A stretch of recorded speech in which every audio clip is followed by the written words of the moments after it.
Lindsey, your hair looks fabulous. We cannot see anything Am I other wearing than too just... much makeup? Oh God, Jesus. yes, you sound just something like... You have girls. I do, Yeah. and I've had other girls on the podcast before, and I actually enjoy that perspective because it's a little bit different. You know, in a good way though. You know, being a girl dad, I am definitely intrigued in like that side of it because I really want to get my girls' hands like dirty inside of here. And right now they're like running away from my motorcycles and stuff. So Hey, I'm the oldest of 2 girls. Are you? With a dad who raced cars. Okay. So I saw your profile because you Yeah. shared it with me really quick before you headed over here. So you're definitely just as much into Tiffany Blue. And I read it. Your name is Aaron, not Tiffany.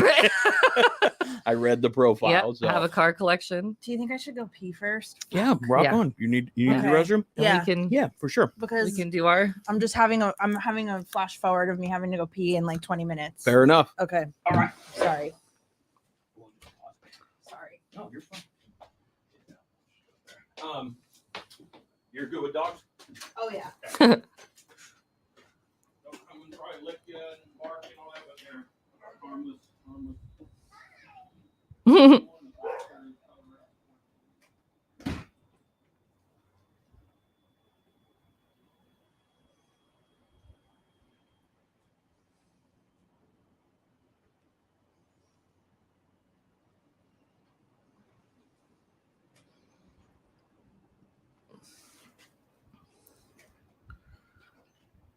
Stay inside. As a matter of fact, do you smoke weed at all? I don't. I just sell it. Fair enough. Well, if you don't mind. No, go for it. I'm going to quick. Go for it. I won't do it in here, but No, you're all good. I don't even care. yeah. I know, just... But yes, I have a car collection. I am a boy mom.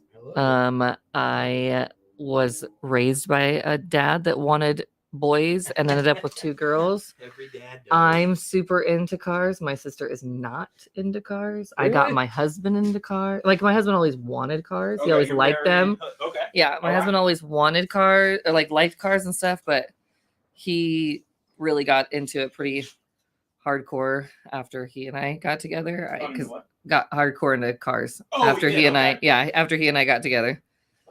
So yeah, well, he was in the military when I met him, so we would like I had 2 Mustangs, Okay. How old are you? 40. Oh, me too. Just turned 40. So I had 2 69 Mustangs. I drove a 69 GTO Judge for a little while, convertible for a little while. I had a 76 Corvette Stingray, and that was all before I was 22. So you were into it. You got big. Yeah, yeah, Got big early then, huh? yeah. My dad and I. Your car sucks. Have you not seen these? I Matt, have it. Matt Black Unicorn. No, I like that. What, is there anything on the back? Same It thing. says your car Same sucks. thing. Yeah. Yeah, it's Matt Black Unicorn. He just released a quarterly magazine. Oh, no shit. Yeah. So he just released a quarterly What kind magazine. of, what's the magazine? The magazine's all like it features like 4 different artists, like 4 or 5 different artists, like photographers or Gotcha. print. There's a full-on door right there. Oh, cool.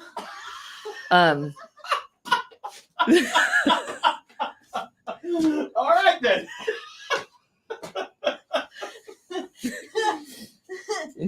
Fuck off. You're like, fuck off. I like when people bring a guest and a friend in there because it definitely gives them more. Dumbass. There's a full-on door right there. Full-on door. Same one I let you out. Right? Sorry. So funny. All right. Okay. Fucking hoot. Oh god, I'm obsessed with this builder. I like This that. chick is Send Australian. me that. This chick is Australian. She lives in like Arkansas now, and she takes old Volkswagens and totally redoes them I like to that be one of a kind. It's insane. I don't know if you've ever seen Kate Culp. Kate Culp. No. I'm absolutely Wow. obsessed with her. Her work is Oh, look at that. outstanding. Pretty cool. She does all of the interior work, sews all of it by hand. Every Very cool. single car is different. She never repeats the same thing. She's a bug. She's a Volkswagen. A Volkswagen. Yeah, all Volkswagen. Like She's a bug. She's a bug girl. I'm into it. I don't really like Volkswagens, but What did you guys drive down here today, by the way? we drove in my Yukon. oh shit. Hi, puppers. Oh, they're fine. Yeah, they're fine. Hi. I have 5 dogs. So we're Okay, as long as you guys are good with them, they're garage animals. Hello. Yes. Yeah, no, we drove in the She's Yukon just push her away. From the Denali away. diesel. Look, they like me. Of course they do. Yeah, they're pretty good. I'm a dog whisperer. All right, what you have dogs? I do. I have a dog. What do you have? She's a half pit bull, half Basenji. Half. What is a Basenji? It's like one of those hieroglyphic African looking dogs, like like Egyptian hieroglyphics, like the long snout. Oh yeah, yes. She looks kind of like that, Oh, okay. But Funny. she's Funny. but with some pit. with some pit. Yeah. What part of her is the pit? The head, the size, No, the not the head. chest. No, No. like a little bit of like. The color. It doesn't sound like the head because you were explaining the No, long it's snouted. long, Yeah. no. She has like the weird ears. But like she has like the rounded kind of top. Yeah, of yeah, the- yeah. part of her head. Yeah, but not like a big fat head, like a No, pit she's bull does. elegant. That's a rare breed, probably. I've never. Basenji. Yeah, I've never. I don't I don't think know. I've even heard. Well, I know the dog, but I didn't know what it was. Yeah, I old. still don't really know. How That's old? just what they told me. Boy, so. girl. She's 10 and a half and she's a girl. Okay. Yeah, she was my husband's before I even met him. And then when he died, actually before he even died, she became mine. Yeah, I saw I was reading your stuff, and I'm interested for sure. Like you sound like one of the things that you said when I usually ask for a small little bio. You hit me with it, which I really like because I was like, here it is. Yeah, but it gives me so much more to kind of work with and stuff. This is our first time meeting and hanging out and stuff. But what I liked about your page is you're getting your hands dirty, you're building, you're fabricating, you're doing stuff where it's not just standing and driving a car. Holding a welding toy. Exactly. Yeah. Some people Ooh, shade. There's Hi, I'm going to SEMA. Visit me at this booth where I won't weld. I don't know who you're talking about, but it feels like there's. You know. I get. Yeah, it's exactly one of those. If you know, you know. But I'm interested, so I'm gonna go see if I can dig. Okay. But, yeah.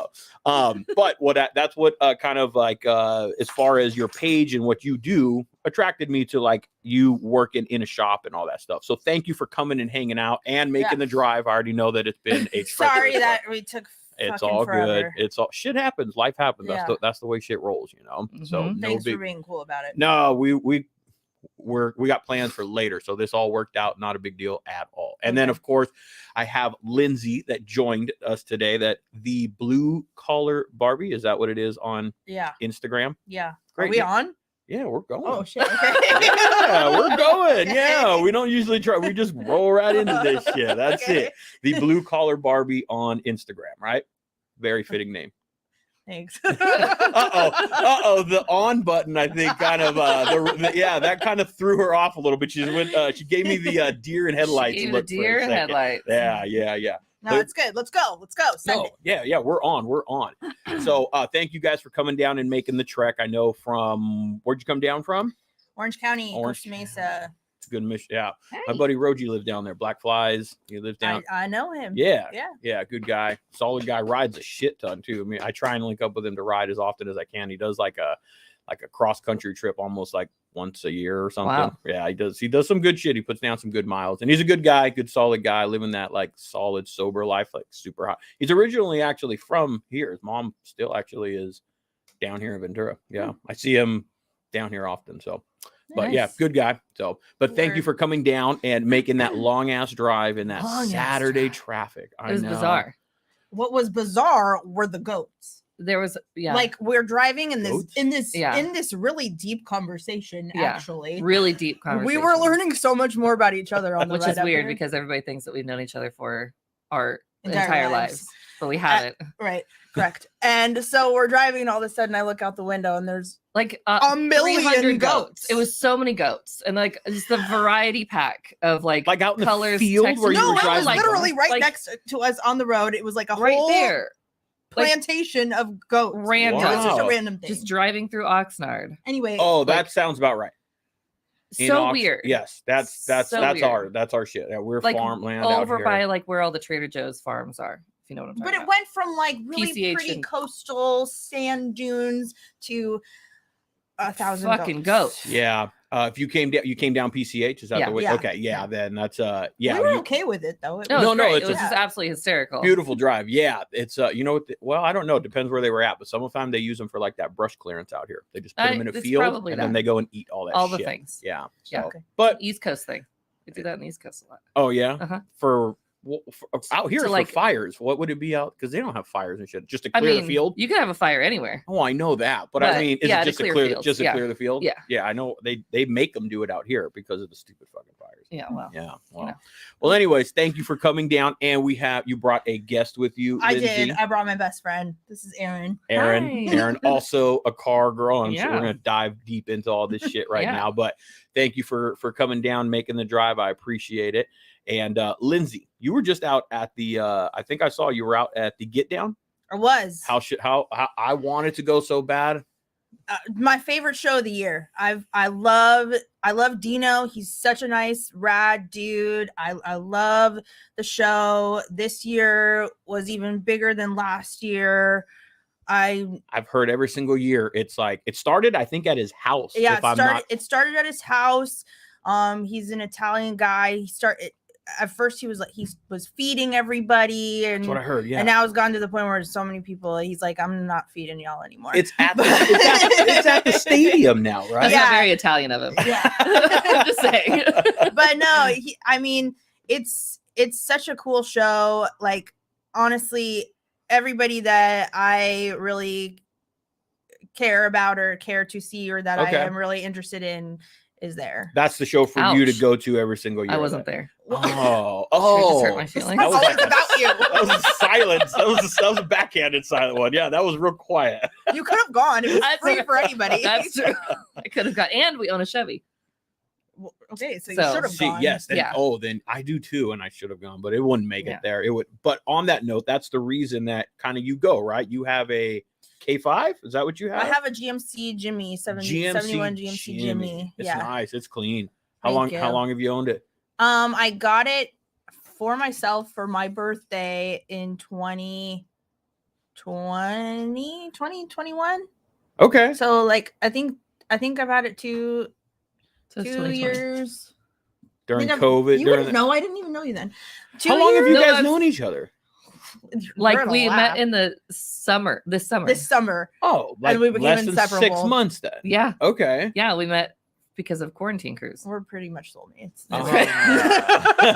I've seen the quarantine cruise too. Yeah. It's pretty dope. I need to make it down to that. It's tomorrow. Tomorrow. Is it tomorrow? I Yeah. can't The see next that. one's on the 18th of December. Is it once a month? It's once a month. It's once a month. Mhm. Okay. So you're taking the GMC down and you're driving. She'll be I'll driving be- with me. I'll be with her. Oh, So my husband will be driving the 57 Chevy Bel Air wagon. okay. Ooh, nice. What Mhm. color? Blue. Blue. Two tone? No. No, just all No, blue. That's Okay. more Nomad. Yeah.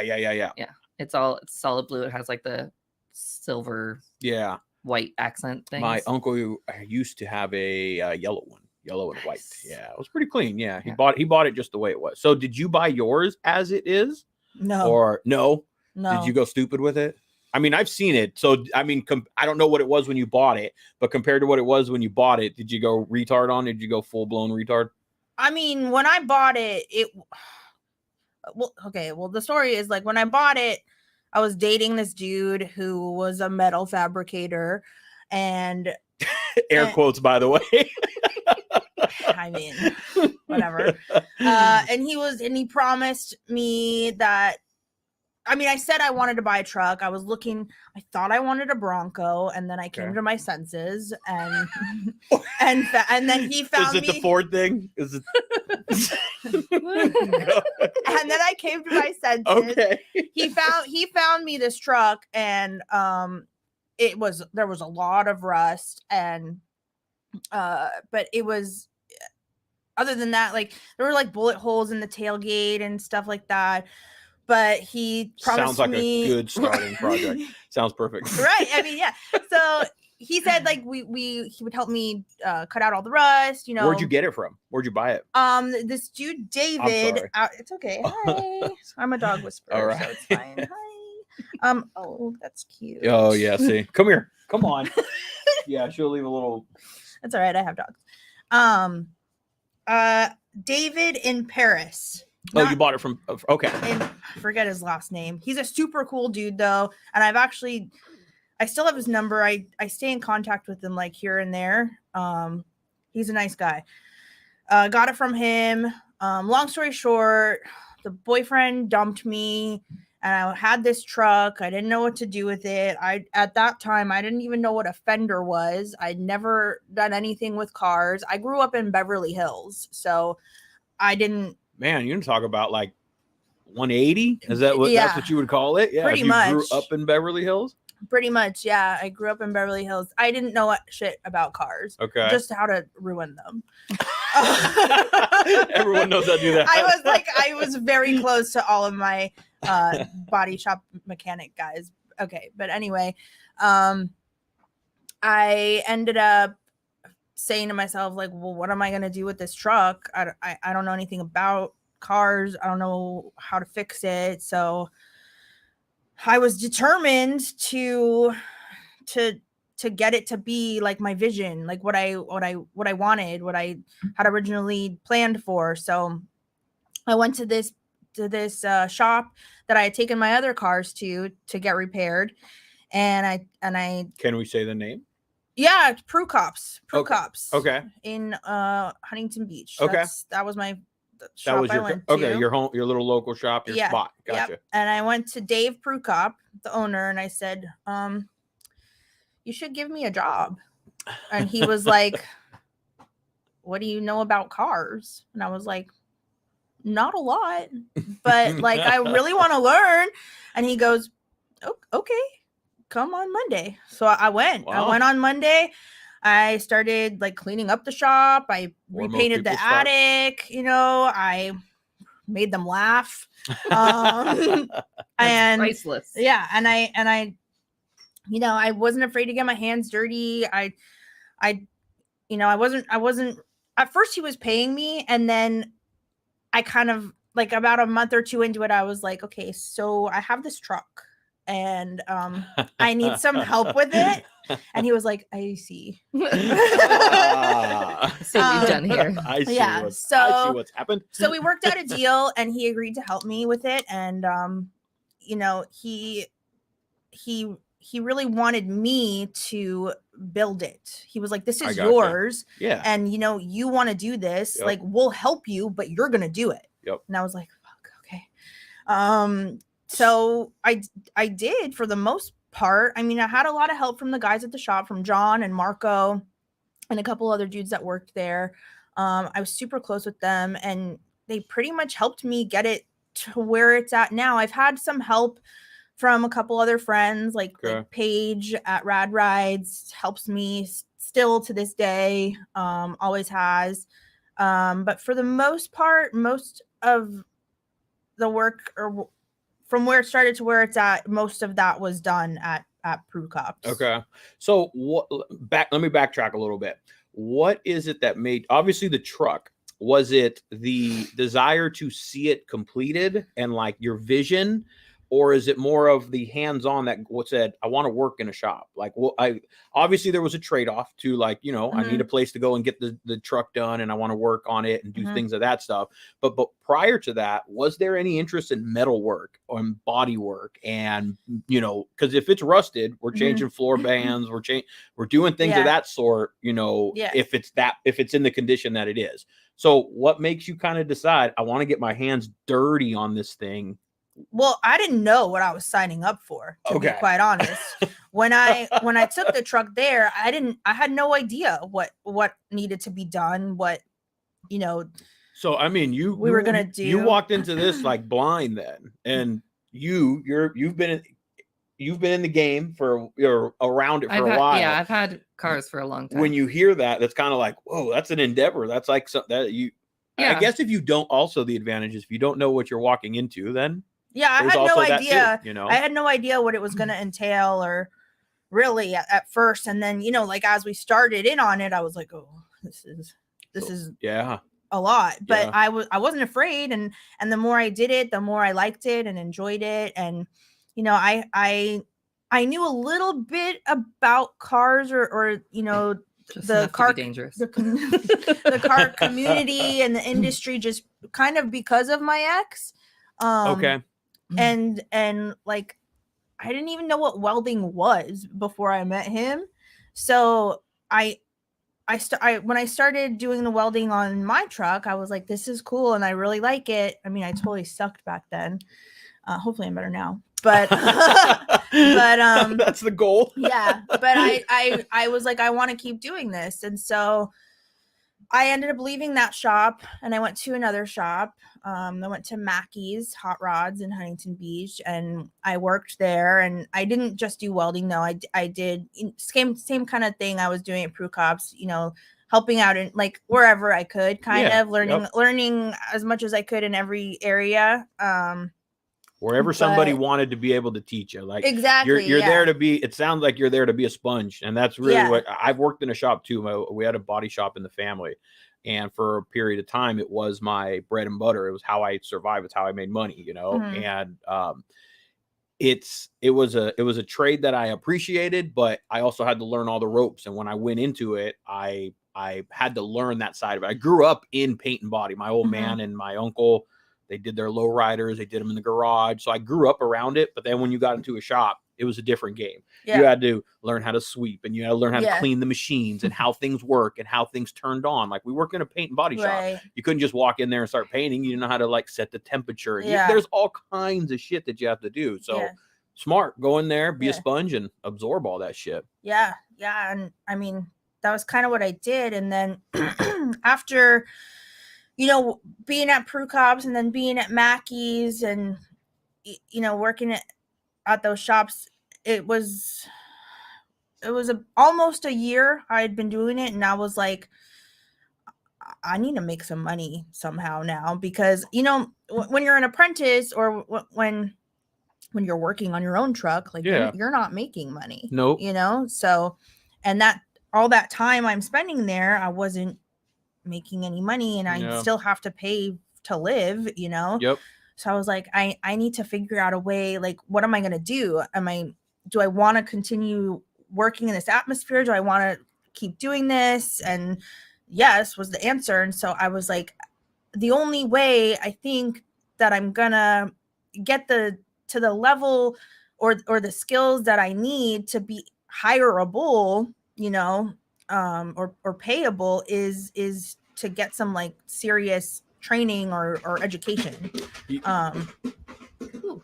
a little windy. Yeah, it's a little windy. Certifications and things that like schooling. As much as we say, like, I got a 15-year-old daughter and I'm trying to tell her school's important. Like, your dad didn't go to school. Like, I got a high school education and I had to work my ass off to get to where we're at. People want a piece of paper. It means something. Well, now like you do. Now you do. Back in the day, you didn't. Exactly. And back in the day, you could have just gone. Well, back in the day, you also started when you were 16 or whatever. I started at 34. Yeah. Okay. Like You're very late into it. Late. Yeah. I didn't know anything about cars. I still kind of don't. I mean, we're always learning. Everybody's The masters I see, is that Can Dig It? Is that what I see on your thing? Can Dig It Designs? Even those guys that are of that caliber are still learning. Oh, you absolutely. never stop learning in that shit. Yeah. But I mean, I'm still learning every day, and I hope to continue to still learn every day, because, you know, I just want to keep getting better. You've taken it seems like it's become definitely a passion. You know, you've gone, you're you know what you share with me, you've gone like a 180. And you were like retail and all these other things. What is it now about the metalwork and the shop that is different from what are some of the other things that you've done in your past so people can kind of compare? Because to me, it's a 180 in some of the other things that you've done. Yeah. Well, I mean, I was a bookkeeper for the entertainment and music industry for 7 years. How do you get into something like that, by the way? Just my husband's sister, my sister-in-law, worked at a business management firm. Okay. And I, at the time, had recently graduated college. I have a degree in psychology. And I didn't know what I was going to do with that, or if I wanted to do anything with that. I had worked at an adolescent treatment center as a teacher and chemical dependency counselor. and I liked working with kids, but it was a lot of drama. And I realized early in college, like as I was getting my degree, I don't want to work with adults because you can't talk to them. Adults. Yeah, because you can't talk to them the same way you could talk to a kid. Kind of like, I was just like, I don't want to worry about hurting this fucker's feelings. Like, Jesus Christ, you know what I mean? I like, feel you. I was just not about it. So I didn't know what I was going to do with that. And I was working at Pier 1, and and my sister-in-law was like, we need like somebody to help in the office. And I was like, that's a lot more money than I'm making here. All right, cool. There you go. So I went there, I started working there, and then they started training me to do bookkeeping and on data faction, which is the system that they use, accounting system. And I was pretty good at it. So then I got promoted, and then there you go. And then hustle grind. I ended up taking repeat. Yeah, hustle grind repeat. That's exactly what it is. I worked at like 4 or 5 different firms in those 7 years, and so Beverly Hills, and then business, entertainment kind of industry, and then now we're like, I was also a hairdresser. I went to cosmetology school. And how long did you do that? Until I crashed my car and was forced to go to rehab. Wow. Okay. Then that sounds like something I would like to hear about then. I mean, that sounds like a turning point of like, it sounds like a awakening or something, I guess. It wasn't. It wasn't? No.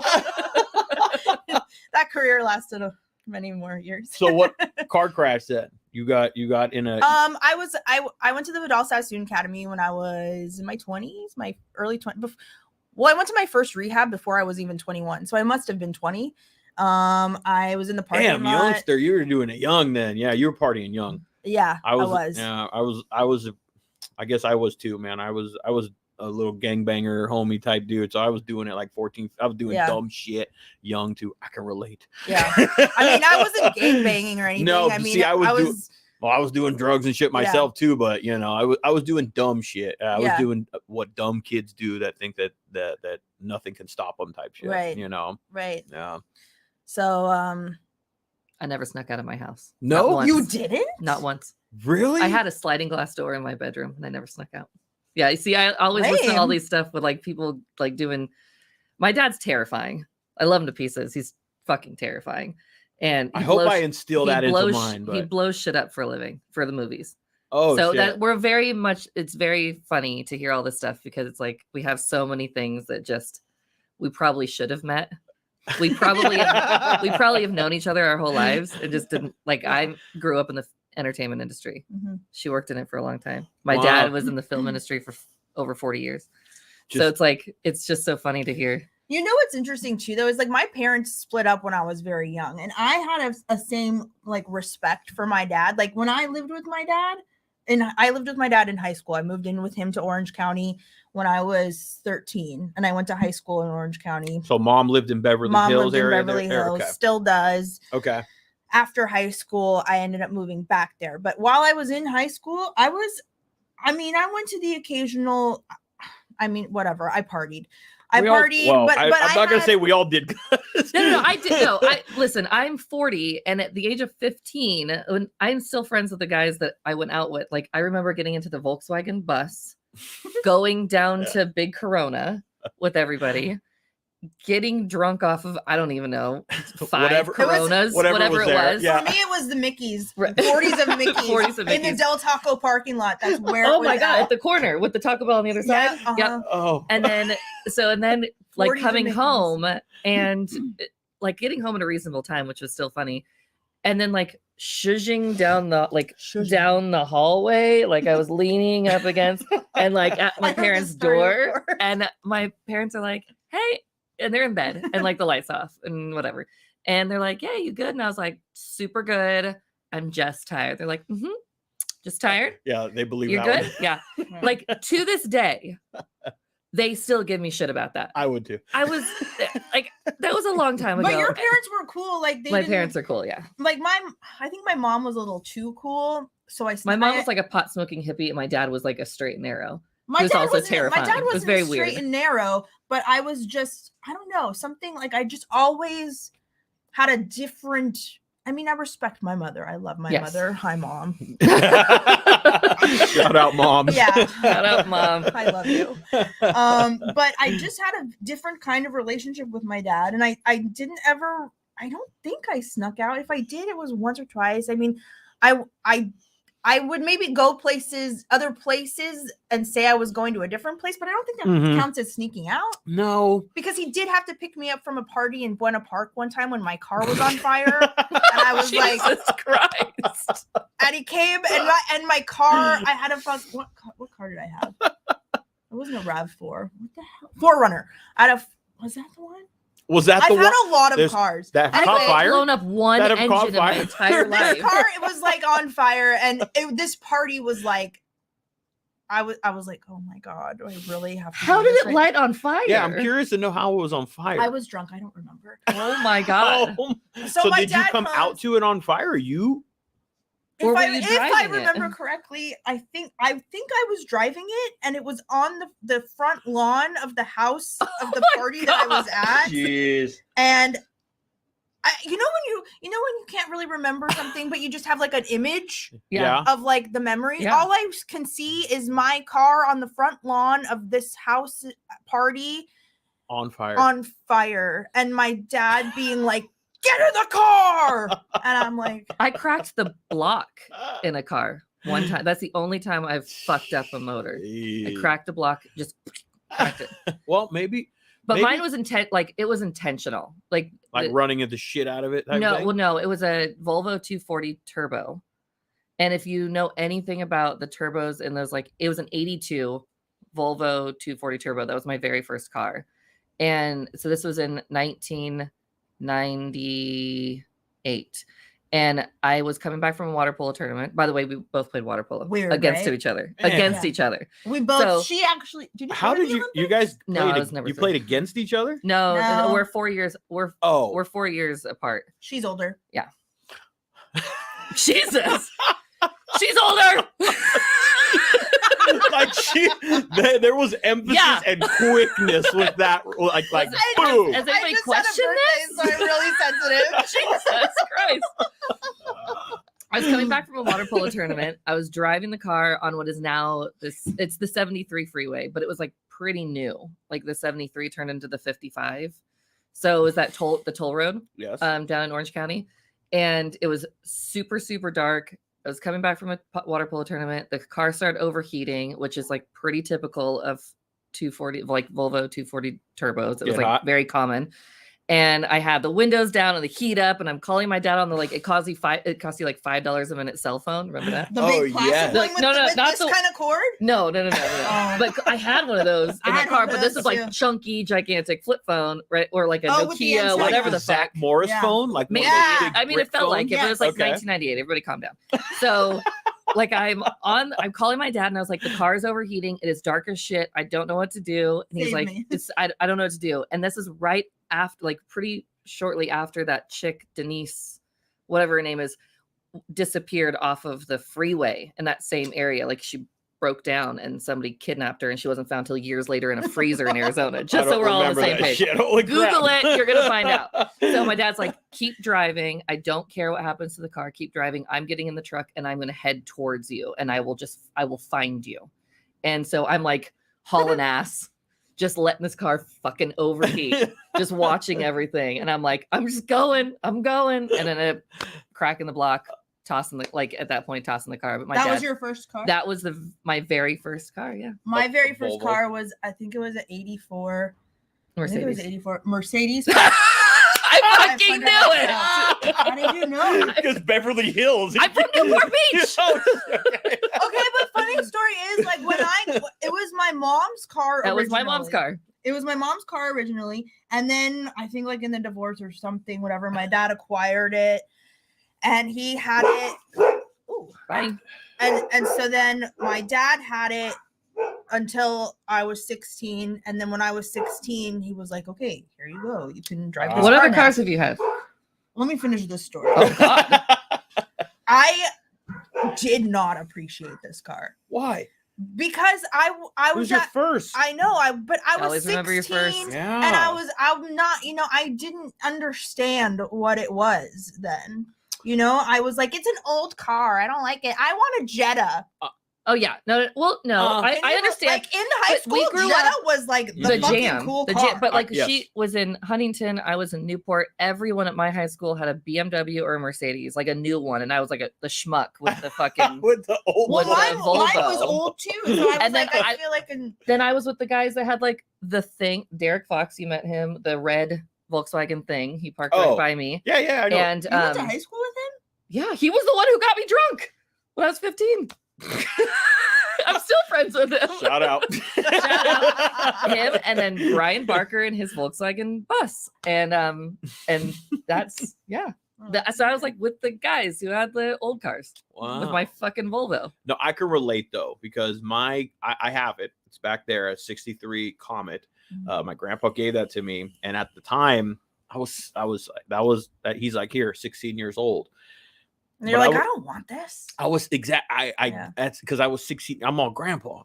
Ain't no girl gonna want to get in that thing with me. I didn't see the cool in it like that. Right. But I also, I was a car guy, I guess. Yeah. I would call myself one at the time, but I didn't know. I was young, but I definitely know what you mean. Where I couldn't Yeah. appreciate it, Yeah. definitely at that time.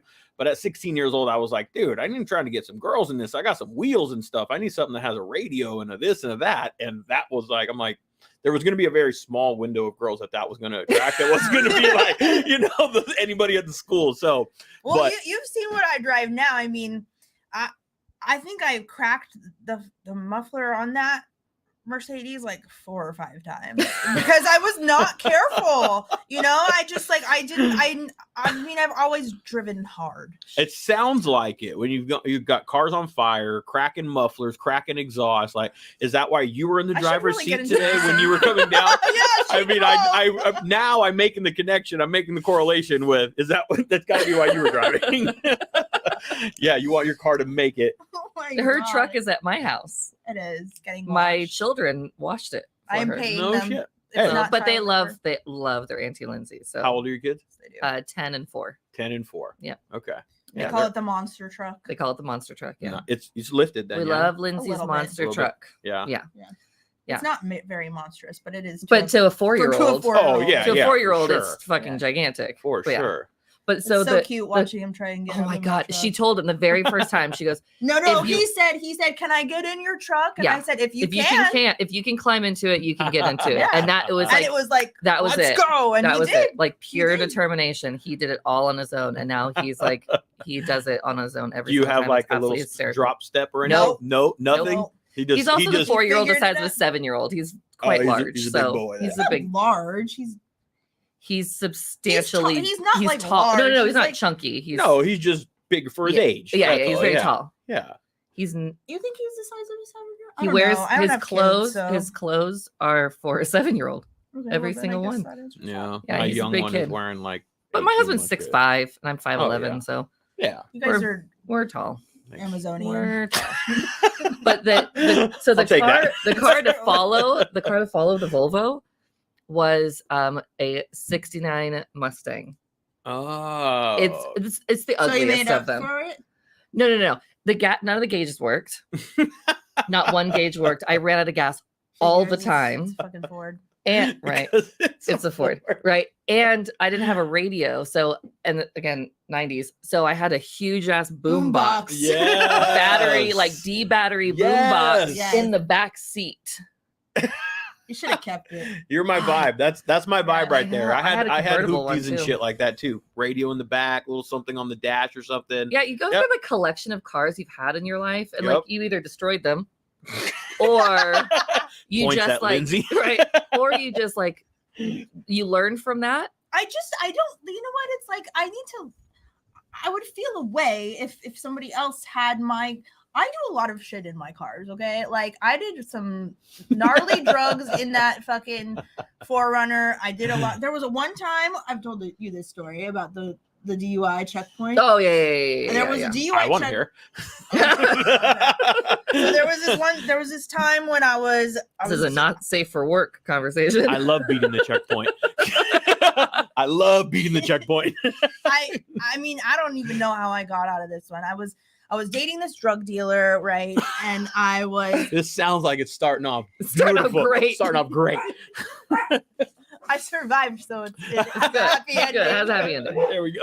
You told me to take this brick of cocaine from Hollywood to Malibu, and I was like, no problem, I got this. So Just threw checking it in the Statute of threw limitations. it in the Forerunner. Mind you, the Forerunner it's like a fishbowl, like windows all around. I didn't No have a tint, no tint. nothing? No, it was at nighttime, but like still, what a dumbass, right? So I'm driving up Sunset Boulevard, and like by UCLA, Sunset is only 2 lanes, and so I'm driving up and I'm not really paying that much attention, and I just see all these lights, and I'm like, what the fuck? And I get closer, and I'm like, oh my god, it's a fucking checkpoint. And like right then it settles in, like, Oh fuck. I'm going to jail. And then I'm like, wait a minute, no, I'm going to fucking prison, like not jail, prison. And so I'm on drugs, and I think I'm probably drunk too, because there was a long stretch of period for a lot of my life I was on drugs and drunk. And so I pull up. There's nowhere to turn. You can't turn off. There's Once you're nowhere to in, go. you're in. Yeah, That's I why was they like, put them there. Yeah, that's why exactly. yeah. So I pull up and I'm bawling, crying, and the cop he goes, honey, what's wrong? And I'm like, I don't know which way Hollywood is. I'm lost. I don't know why I said that. I don't know why it came out of my mouth. However, the cop goes, oh, you're fine, honey. You're going the wrong way. You just need to turn around and head up Sunset the other way. Here, I'm going to stop traffic. Just make a U-turn and go the other way. He stopped traffic on Sunset Boulevard and let me make an illegal U-turn while I had a brick of cocaine in my truck and I was high and drunk. I got back to that drug dealer's, my boyfriend's house. I gave it back to him and I said, I can't do this. I'm never doing this again. You didn't even finish the trek? You went back? No, I couldn't. What was I gonna do? I was heading towards Malibu, and I said for some reason that I didn't know which way Hollywood was, so I had to turn around. So I didn't know where else to go. I went back to his house and I brought him the drugs back, and he beat the shit out of me. And he goes, you're lucky you didn't take any of that, because if anything was missing, you would have been dead. No, fuck him for that then too. Yeah.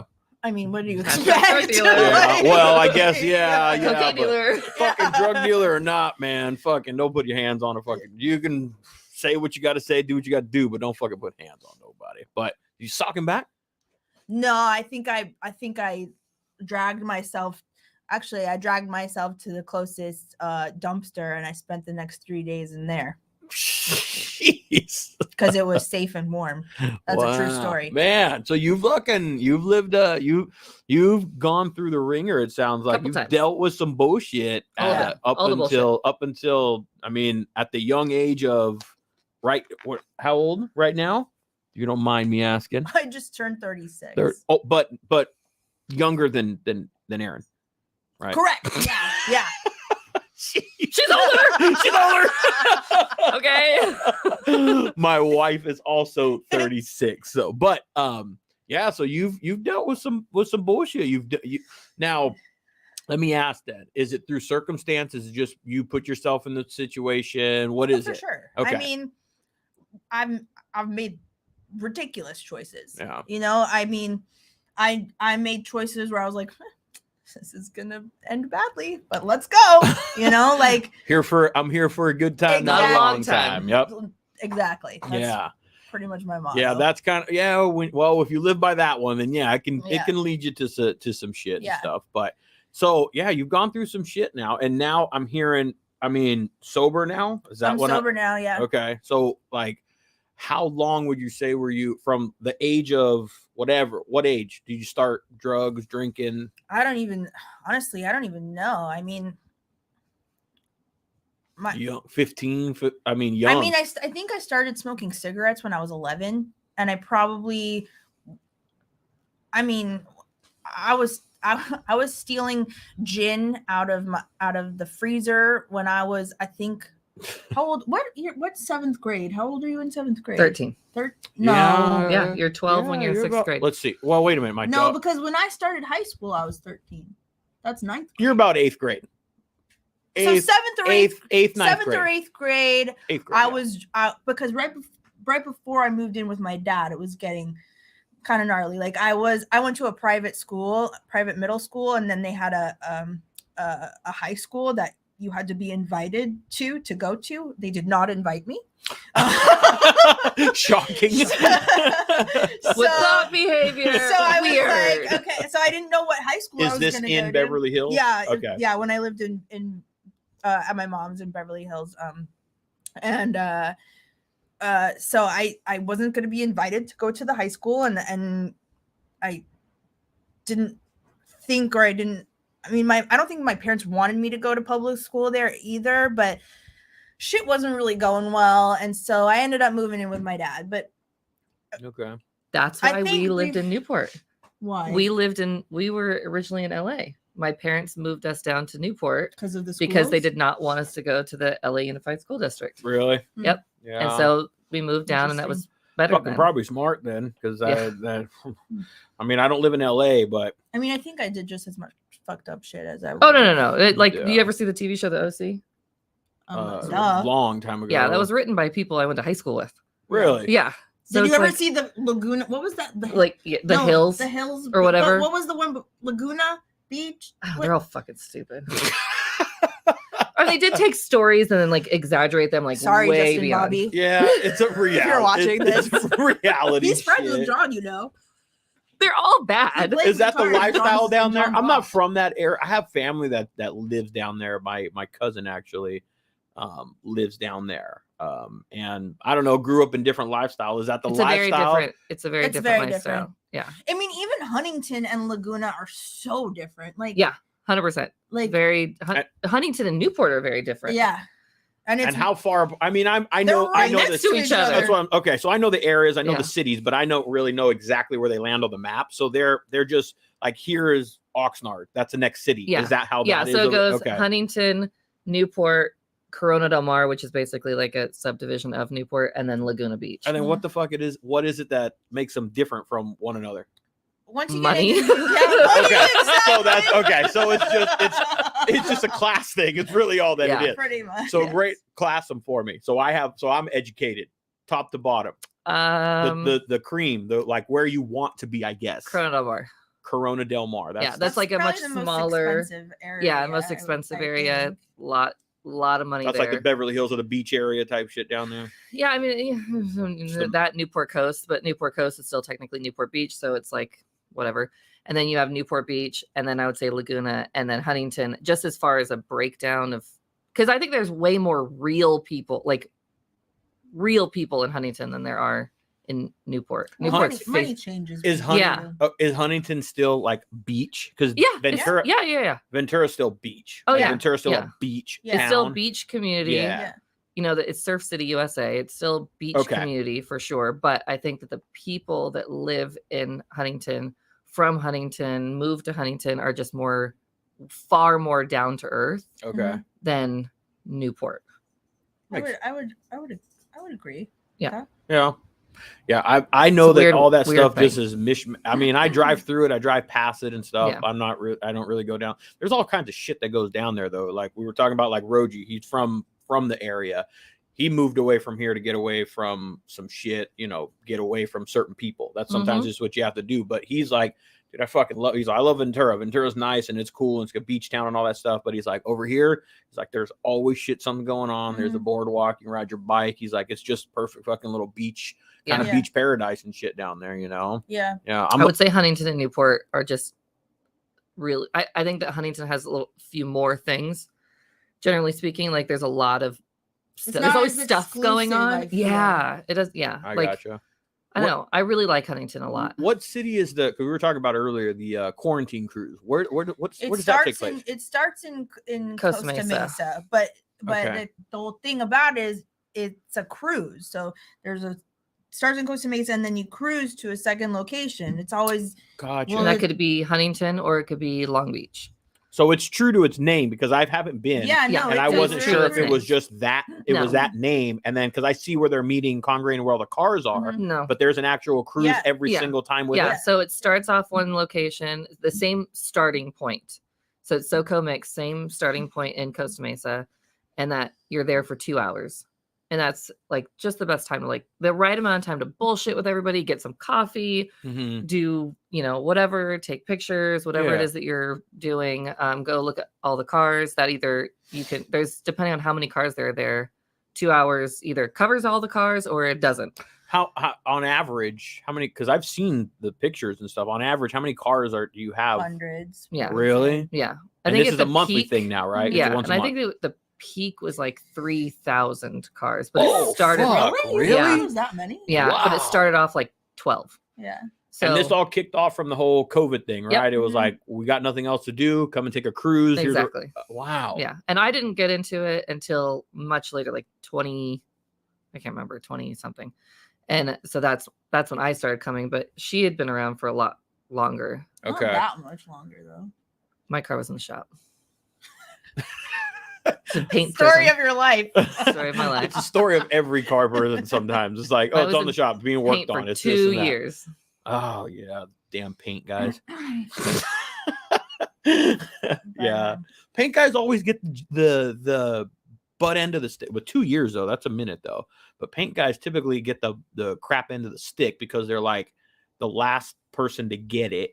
And then they're like, okay, I need to have it back by this day. Paint guy, but 2 years, though, that's... And the body work has to be good enough for them to do it. But I'm with you on that side. 2 years in a body shop for paint. It's funny when I complain about my 2 years and then I have Matt Black Unicorn, Matt telling me, oh, well, the Bel Air was in for 5. And I was like, oh, shit, I didn't even know that. Like, you just don't realize until you start talking to somebody like, oh, you want to know how long mine was? 3 days. Correct. What do we do to get a car done in 3 days? You work there. You work there. You work there. You work there. Oh, that okay. Yeah. All right. Disclaimer. Disclaimer. Exactly. So mine was 2 years. He was telling me the story of it. Like 5 years, they had to like sue the guy. It was like this big whole thing, and I'm like, Jesus Christ. Jeez. But like that is super not uncommon. Like you talk to people at any of these car shows, and you start talking about their paint jobs or their body work or what happened. And my car had really extensive body work done. Some are real easy. I mean, or you've taken some time and you've gotten it all done. Mine was not Hers easy. took 3 days to paint. Yeah. Well, did you do a lot of metal work on yours? Yes. Yeah. See, so you left it in like probably good shape for them to come and paint and body that thing a lot easier. Well, At least my thought. I don't know the whole process. Did you take it down all the way to the? Did you take it off the frame? I took the motor out.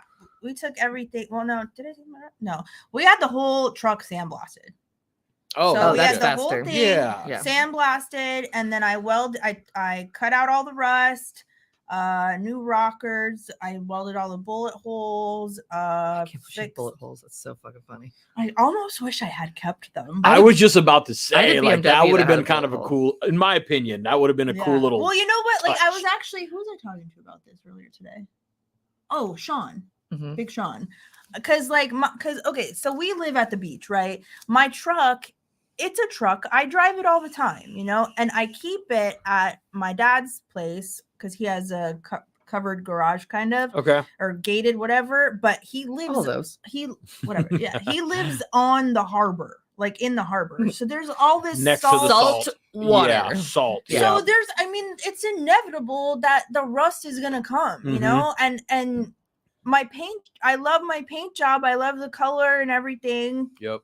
But I can't afford to keep getting it repainted or maintaining it. And, I've been thinking to myself lately, like, what am I going to do, when it starts getting really bad? I have some ideas. We'll talk about it offline. But I've always loved the patina look, and I've been getting more and more into it, and the way I drive, it's Aaron probably doesn't seem to be a fan. I don't probably- like the patina look. I don't really care. I know. Whatever she wants to do. I'm just saying, for me personally, Well, I think it looks you cool. You can have your Tiffany blue, whatever the fuck car, and I'll have my pearl turned patina. it'd be so cool so to what have like color- a pink patina. Shut the fuck up. That's exactly what I'm going to do. You idiots. Ideas are being I told stolen you, as I've we told speak. you this before. That's Have the you? plan. Yes. So anyway, pearl know one day will be So an what? oyster. It's a good way to describe it, right? Perfect analogy. That's it. That's funny. What color is it right now? What Dove gray with a pink pearl overcast. Dove gray with a pink Yeah, pearl. everybody thinks she's white. She's not white. It's harder. I mean, It's hard to tell on Instagram or in exactly. pictures. Yeah. And you definitely don't see the pink pearl or all the colors that's actually really in it unless you see it in person. yeah. It's really In the sun. everybody Exactly. that sees my truck that has seen it on my Instagram or whatever, they're You always drive like, the white wow, truck." it looks so much better in person. It really does. It doesn't do it justice on pictures or Yeah, videos. unless you're like have a photographer that's like capturing that light, Mhm. paintwork like that. When you have a pearl and you need to see it in light, Yeah. and you need to see the sun kind of work its magic on it. Right. Yeah. That's the way this. I Yeah. used to have an S10. I was a mini truck guy, and I two-toned that thing, and the bottom was like this copper root beer kind of color. The top was a silver, Mhm. and in between it, I had this little pinstripe. It was about an inch pinstriper, and it was like a beige cover, or a beige color. Mhm. Was like cream white, and I put this little tint of purple over it, just a small tint of purple over it. And so when you'd hit it in that light, you just see a little purple streak kind of go across. Yeah. So you need the light to Exactly. you need that. Originally, I wanted to paint my whole truck pink, like this, like Real- baby like, pink, like Barbie pink. Yes, Yes. that's what I wanted. I was like, this is gonna be my Barbie beach truck. That was my fucking original Okay. vision. I And gotcha. I mean, my ex at the time, or my boyfriend at the time, was like, don't do it. And like a bunch of people he knew were like, that's the worst decision you're ever gonna make. You'll never resell it, blah, blah, blah. Little did I don't know, I probably don't ever want to resell it anyway. But and so I had like all these other opinions coming at me, and so I was like, maybe I shouldn't paint the whole thing pink. Now I wish I had, to be honest. I wish you had to. I know. And I was just about Whatever. to ask. I was gonna ask. Do you regret it? Do you wish? I do. Okay. I wish I had painted the whole thing fucking pink. It's, Yeah. I told you that. I had 2 years of getting shit about painting a Lincoln Continental Tiffany blue. Ooh, I got- what year? 62. Oh, fucking love. That's a bucket list car for me. Is a fucking Continental. Mhm. So I had it, and I had 2 years of getting shit on by every single guy in every single Lincoln group. Y'all know who the fuck you are. Every single guy. Why are you gonna do that? That's so stupid. It's gonna look so ugly. Like, I made a whole video on it. Like, it was Really? mean, like mean, and to the point where I was questioning. I still did it, and I remember the day that I went and saw it after it had been pulled out of the paint booth, You were like, and I was like, "The fuck did I just do?" really? Yeah. You never told me that. Yeah, I walked in there. I was like, "Why did I do?" It's very bright, but I didn't have any of the accents. It was just a body at that. Like, it was just on. You didn't have any fenders, or I mean, I'm nothing. sorry, Everything was off. bumpers. You didn't And have you anything. know, and if you know Lincolns, you know how much chrome is on that car. Yeah, there's trim all over the place. Everywhere. Yeah. Like $12,000 worth of freaking chrome all over the damn car. It's just Yeah. ridiculous. It takes multiple huge truck to fill it up. And I was like, oh my God, why did I do this? This is a terrible idea. This is a terrible idea. And depending on what light you have, like if it's outside, inside, what light's above you, whatever, Yep. it looks different. And I walked in, and I think I got back into my car and I cried. I was so upset. I was like, why did I do this? I'm so stupid. I spent so much money on this. Best And thing then you ever Best did. thing I ever did Right? in my entire life. Right? I took the chrome, I blacked out the chrome Mhm. and put it on there. Oh, you and- blacked it out. yeah. Oh, you've never seen Oh. my car. I have not. So Not this Well, one. it's not your seen. car it's not anymore. my car anymore. Okay. She I've seen sold the- it- I she saw the sold it to Tiffany Cam one. Newton. No shit. Yeah. Yep. The one you're talking about. You Yeah. sold it to Cam Newton. Yeah. Really? And I does he still had- have? Do you know if he still has He it? does. Yeah. Wow. Yeah. I only had the road. I So, only had the car on the road F for. you, all you people who Yeah. talk shit. Exactly. Listen, I always say there's an ass for every seat. I'm more of a motor. Yeah. I'm a car guy and all that, but there's an ass. There's a car for every fucking Yeah. person out there. So It might not lid tick- for every pot. exactly. So He wanted to buy my truck too, but I said no. really, Yeah. I He bought did. 2 of my cars. this is recent. Yes. How within how long? Couple September. months, yeah. Oh shit. So I that's only really had. I recent. got the car back on the road. I bought it in 2020. It took me 2 years of rebuilding it, and got the car back on the road. My 40th birthday is April 20th. I had it on the road April 420. 20th. Yeah, I had it on the road April Go ahead, I'm gonna close it. 21st. Ask her what she does for a living. Too. Oh, I had it back on the road April 21st. Took it to Vegas with my Lincoln group, and that was its maiden voyage. And so that was April. I had it out and about. I went to shows, like a million shows a week, and you were on a million pages and all over, and it was gone. Instagram and went viral. And well, I'm gonna have to check this fucking car out then. And then gone. Can you pull it up? Can you? I mean, show me a picture of it. Look, it's right there. I love the it's still her fucking screensaver. This fucking bitch. She knows what she likes. Still my what's funny though is also a convertible. Yes. I don't know. I didn't hear the. Oh man, that thing is. Oh yeah, yeah. You did right. You did. Oh, fuck it. Here, okay. No, I got it. I got it. You did fucking. You did good. I mean, not that my opinion fucking matters, but clearly someone. Well, it was funny because Cam afterwards of the 2 years of all these guys being assholes to me, yeah, the car got on the road and everybody was all stoked about it. And then they were like, come to our car meet. Come to our car meet. Come hang out with us. Come do this. Bring the come blue take your collar picture. Bring the Barbie. Lincoln. Bring the blue collar Barbie. Then they wanted you to fucking come out. Yeah. Yeah. Oh, fuck that. And then then the two of us hooked up and it was all game over. Yeah. I think listen, the takeaway that I take from this, hearing the wanting to paint it pink and then seeing what you did do, and then you also going, what the fuck did I do? Do what you're like, follow your vision. Yeah, definitely. If you have a vision, if you do what you want, like like fuck everybody else. Yeah, fuck everybody else. Like everybody else. And don't get me wrong, I love my paint job still though. I don't want to say I regret not doing it pink. It's just going to be the next one. You know what I mean? Because I love what I did, and I love how it's so like you can only see the pink in the sunlight. It's very funny whenever we're anywhere and the sun just hits it just right. Do you remember when we were waiting? Yes, when and everybody's just like, "Oh, damn, up? There's pink in that," and yeah. I got a lot of shit even just for having that hint of pink. People were like, "Don't do that; it looks stupid." You know what it is that there aren't very many women in the car world, generally speaking. There aren't a lot of us. It's industry. A male to every single thing is a male dominated industry, but that's fair. I mean, but like as far as car shows go, like if you're gonna look at all the car shows, see how many women drive up in their car. Like I borrowed my husband's car. It's their or a car that was given to me by or a my car dad. That used to be a man's or whatever. I didn't like do something anything that to you change went out it. and bought yourself. If you, I think that if you should put your personality into your car. Agree. Yeah. You know, like my car is definitely my personality. It's got the pink pearl knit, my pink fuzzy dice, but I still have a hole in the floor and I still haven't put my carpet kit in. And you know, it's rusting a little bit. Like it's I didn't have a functional top. You didn't on the Lincoln? I no comment on that. I thought I was gonna go somewhere with that. I said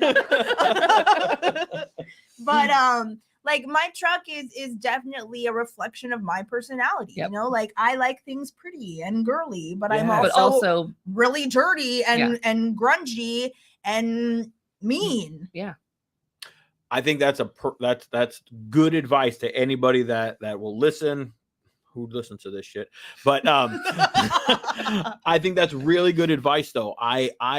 There's so many people that I come across. I'm a Harley guy, but I got a C10. I got a 65 C10 in the back, and I have a 63 Comet that I was telling you about.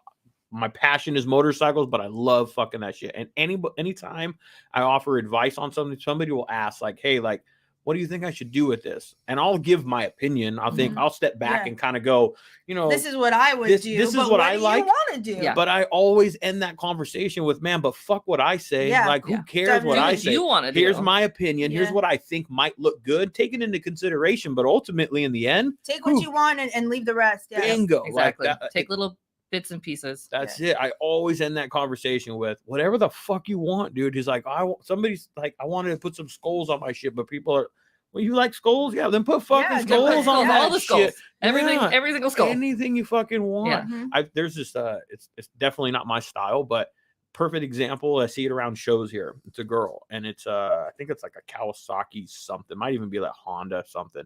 But they have like fully like it's like dragon themed. It's got like horns coming out of it. And it's got like a tail fender. And I've seen some pretty sick bikes like that. It's like it's really out there. Yeah, it's really out there. But guess what? You remember it. You remember it. Yeah. There's that. I remember it, but also that's what the fuck she wanted to do on that damn thing, and fuck what anybody else thinks or says about it. Nobody even if you think it's terrible or looks really bad, like you have to respect somebody who has the balls to fucking go for that, you know? I say take a hard stance on that shit. If you fuck what anyone else thinks, I know it's hard nowadays. It's hard. Social media with all that shit. Yeah, people said some. I remember when the first videos about the resale thing too. People were like, "You're not going to be able to sell it." Yep, they said the same thing to me. Same thing to you. No one's going to buy that car. No one's going to buy that car. Cam Newton wanted to buy her car and mine. So big middle. That's what I'm saying. Exactly. Big middle fucking finger on that shit, because in the end, ultimately, you followed your vision. Yeah, you liked it. It came out. I saw it. I don't know. It's harder. I get it. It's harder when you're telling people, I'm going to paint it this, and they're trying to picture it. And they're like, that's going to look fucking ugly. Or Remember your painters were even like, are you sure about this? Yeah. So it took 6 times before I got the color right. They see the blacks and the reds and the blues. They just see the normal and then shit it's a Lincoln Continental. And when I brought my Lincoln it's a lot of car to be. It's a lot. It's 20 feet, almost 20 feet long. And it's just flat. And it's flat. All the way down the big side. Thing. Yep. And when I took the car maybe they were just afraid of the pressure. They're like, we can't. Well, yeah, and you're like, most of the time they had this one guy who was bringing in Lincoln after Lincoln after Lincoln. He had 4 in there at the time I dropped mine off. So like, here comes this chick who's like clearly very like alpha dominant in your face female, and I'm like, right, weird, and like talking to these guys like, this better be right, blah blah blah blah blah, whatever. But then this guy was like painting every single one of them freaking black, like every single one of his Lincolns that came in was black, and they're like, you're not gonna paint it black? And I was like, no, fuck that. Was he selling them? Yeah, he flipped them. He's flipped like 47 Lincolns or something like that. Black it's limousine. But it's so dumb though, because there's more black Lincolns on the road today than there were ever produced. I would imagine so. Yeah. Yeah. Thank you, Entourage. Yeah. Oh yeah, that probably helped. Yeah. Yeah. There's more like I'm the Harley dude, so there's more dinos on the road now than there ever were. Thanks, Sons of Anarchy. Yeah. Same shit. There's more biker bros that are out there now than anything. There's a lot of cuts out there. Yeah, there's a lot of cuts. Not a lot. There's a lot of shit out there, but that's social media. That's what we live in. People now, say mean shit. I know that they've said mean shit to her. They say mean shit to me. They'll say mean shit about the cars. And over whatever. Just about the cars. Yeah, or like whatever. It's you get like the dumbest stuff, and you just have to like. I've gotten some mean ass comments about that car, but like a vast majority of them were awesome. On your take on it. Is it because you guys are female? Is it that? Because the car's fucking hot. I don't know who would throw you any shade. To me, if I saw that shit in a parking lot, I would go like, fuck. I'd walk to it. A lot of people did. So I don't know why anybody would throw you shade any fucking way. Yeah. Man, fuck you know what I got? It was either the color. It was like, oh my God, that's bright. Or like I would get people like appreciation posts, and I'm sure they do it to you too, where they're like, fuck, that's bright. I wouldn't have painted my car that color, but I can appreciate it. So I'm like, yeah, no, thanks. Like thanks. Yeah. Well, see, my paint it's not as loud as that. Yeah. So the chrome. Mine is very subtle. Yeah. So you can only see the pink in certain lights. So I've on a gloomy day, you'll never know. Exactly. So I've never really gotten any hate on my truck. Really. The chrome. I got a lot of hate on the chrome. I get a lot of hate for my other work though. Sometimes like people, but people think it's like her boyfriend's truck. Like we're driving down the road and we'll still have people like. And I'm like, I literally have pink carriage bolts. Like they're pink, like nipples. There's like, pink really like fuzzy dice hanging out. Like what is? It wouldn't matter. Like you could put a big ass sticker on the back of the car that says like, this is not my dude's truck, and like people would still be stupid. Make the assumption. I don't even have a dude, so I drove full-size Broncos later on in high school and into college, and every single time was like, is that your boyfriend's car? No, bro, it's my car. You came to the light, man, and then you came to the light. My dad had a Bronco. I still love Broncos. My dad had a Bronco. It was like an OJ style Bronco. It was I had one of those. Yeah, it was like, but it was blue. It wasn't famous. I had white. that one too. I had three of them. It was a dark blue one. You and had everything. he used to let me. I mean, I wouldn't tell him where I was taking it, type shit. I did like, I'm just going over here down the street or something. And then you ended up at a party in Buena Park. I ended up in LA. Yeah, but I didn't end up with it on fire, no. But I ended up in LA, Glendale. I ended up way out there, and fucking when he'd call me, where you at? Because we had cell phones. We had the Nokia ones. Oh yeah, fucking snake on it. That was like my first fucking cell phone. Interchangeable plates. Yes. Oh god, the jam. Yes. I had like little LEDs on my battery. Like you can have all kinds of bullshit on there. I had a pink leopard one. Okay. I had a pink one also. That was the shit. If you weren't around there, that was like the. If you didn't have that Nokia phone, like what were you doing? No. But then you graduated to the Razor. The Razor, and then you got the skinny and the Razor was a good phone. The Razor flip phone. Did you ever fuck with BlackBerry? Did you get Fuck yeah, BBM all day.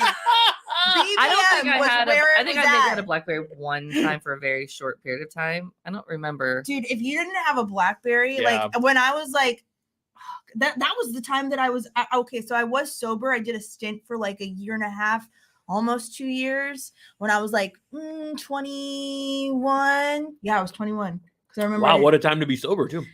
It really didn't matter. I was getting in places and doing crazy shit, no matter what age I was. So, but around that time, when I was working at that treatment center, it was like if you didn't have a BlackBerry, like. Yeah, who are you? You couldn't talk to anybody because everybody was on BBM. That's how everybody was. It's like Instagram now. Yep. Like that's how everybody talks. Like I still have some very close friends. I don't even have their fucking phone numbers.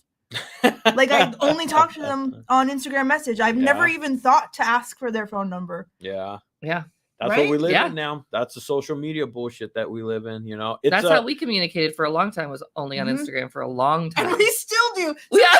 Sometimes we'll be texting each other, and then we'll be on Instagram messaging each other, like doing the same shit. Or like I sent her We'll something, start a conversation and then on one and end it on a text. It's so dumb. I don't even know what's ridiculous. happening. It's so dumb. We have a million ways to communicate with each other nowadays. Yeah, that's what it is. We just have, and yet some of us still can't do it properly. Right? No.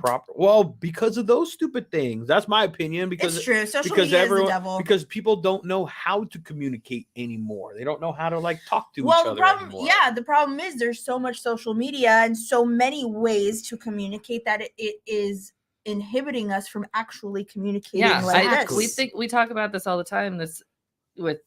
We talk about like dating and stuff like that. I've been with my husband for 21 years. Cheers to that. Thank you. We ran into each other, like physically came around a building and ran into each other 21 years ago.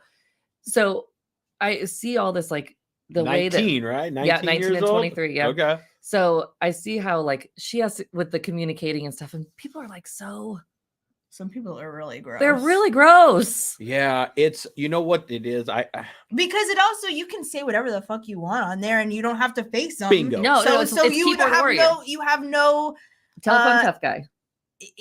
You just it's like you don't have your inhibitions are down, or you're not like as shy, or you're like fuck it.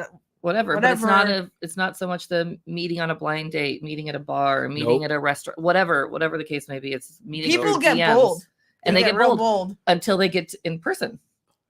Yeah, that's true. Then that's when you realize. Or until they get blocked. It's a keyboard warrior. Yeah, weird. You get some weird things. Listen, I've been with my wife. We've been married now for 4 years, but we've been together for like 8 or 9. But I was with my other daughter's mom, and we were together. So I was single on and off here for periods of time. But none of that stuff existed. No, right. It very briefly existed for a very small window when I was single, and then I met my wife. But it wasn't anything for like I want to go check that out. Right? He had to page me.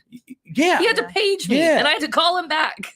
But it has changed the way shit is because I had to muster up the courage to go and talk to the girl and be like, okay, what am I going to say? And how am I going to say that? And I don't want to stumble over my words and sound like a retard. Yeah. And then I have to say something probably at least funny. I got to get her to smile.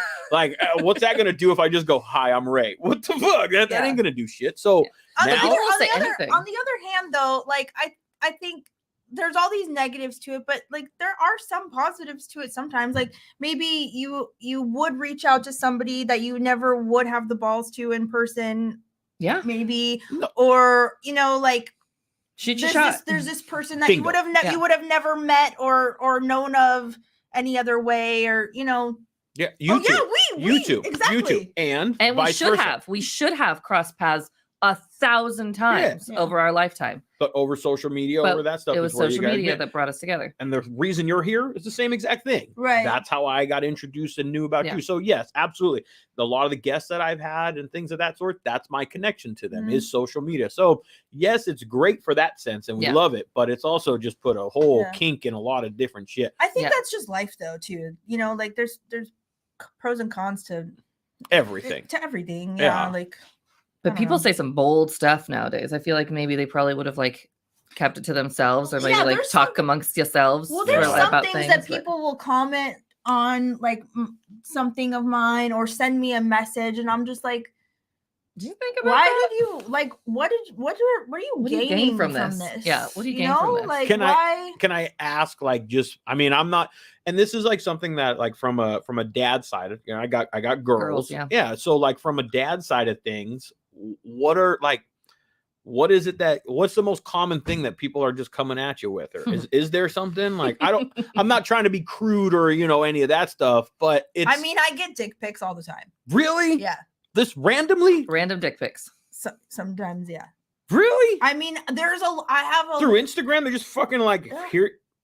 Okay. Now listen, fellas, listen. Ain't nobody wanna see But that. you know what? No, I'm a dude myself, but I don't understand where you think that's going to be like. Oh my God, I This- must like- have everything. I need to have this now.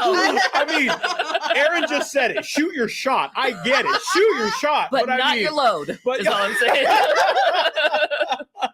I mean, I'm just unless thinking. I ask you for a dick pic, please don't send one. I Thank you. listen, I just don't know where it's gonna be. Listen, I get it, fellas. You're trying to maybe impress. Maybe that's the point, but I just don't know how far that's really gonna get you right out of the gate. Right. Yeah. But it happens. Interesting, man. Matt and I had I this gotta fucking go. I conversation- gotta go have a conversation with my kids later on. They Right? might- Matt and I have this Shit. conversation. We have this conversation a lot, and he goes, I don't understand he doesn't have tons of followers. The car is relatively new and whatever. But he's like, the first shot out of the box on my profile is yeah. your Instagram handle with a freaking ring next to it. He goes, but Obviously, I get I'm married, but right, he's still obviously I'm getting married, messages and from I get chicks. pictures. There's pictures all the time of like the two of us and our children and the two of us together, whatever. So yeah, Why let's am be I clear. It's not constantly- just dudes. No, it's that not are just doing dudes that are doing this. It's chicks. It's chicks Wow. are He gnarly gets- too. He gets message after message after message after message from women all the time, and he's like, And it's, what I mean, the it's hell? blatant. It's there. Oh, it's blatant.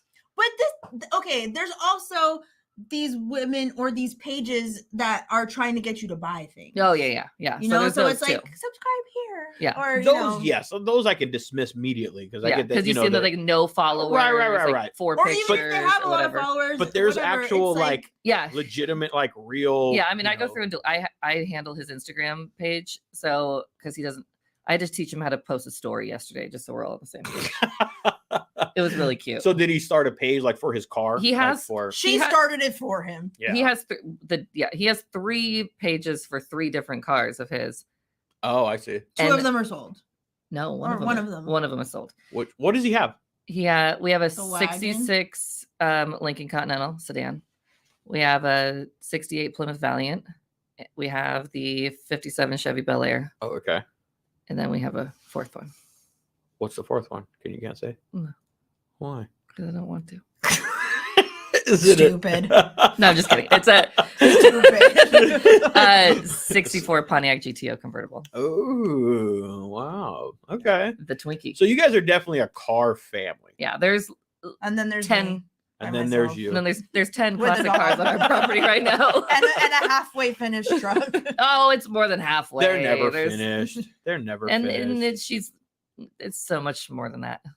Your car's fucking rad. Yeah. Well, There's a hole in the floor. Who gives a shit? There's a I hole think in the- that's a like song. one of the takeaways that I take away, drive the thing. Drive it all the time. Drive it. I drove that Lincoln constantly. Grocery store. My truck runs and drives, and it doesn't need. There was a David Freiberger. You guys watch Roadkill or? I freaking love that show. I love that show. Did I not talk about it earlier? I don't know anything. I don't watch TV, so I don't know anything. Okay, which is funny because if you want to watch some car shit, one of the pictures.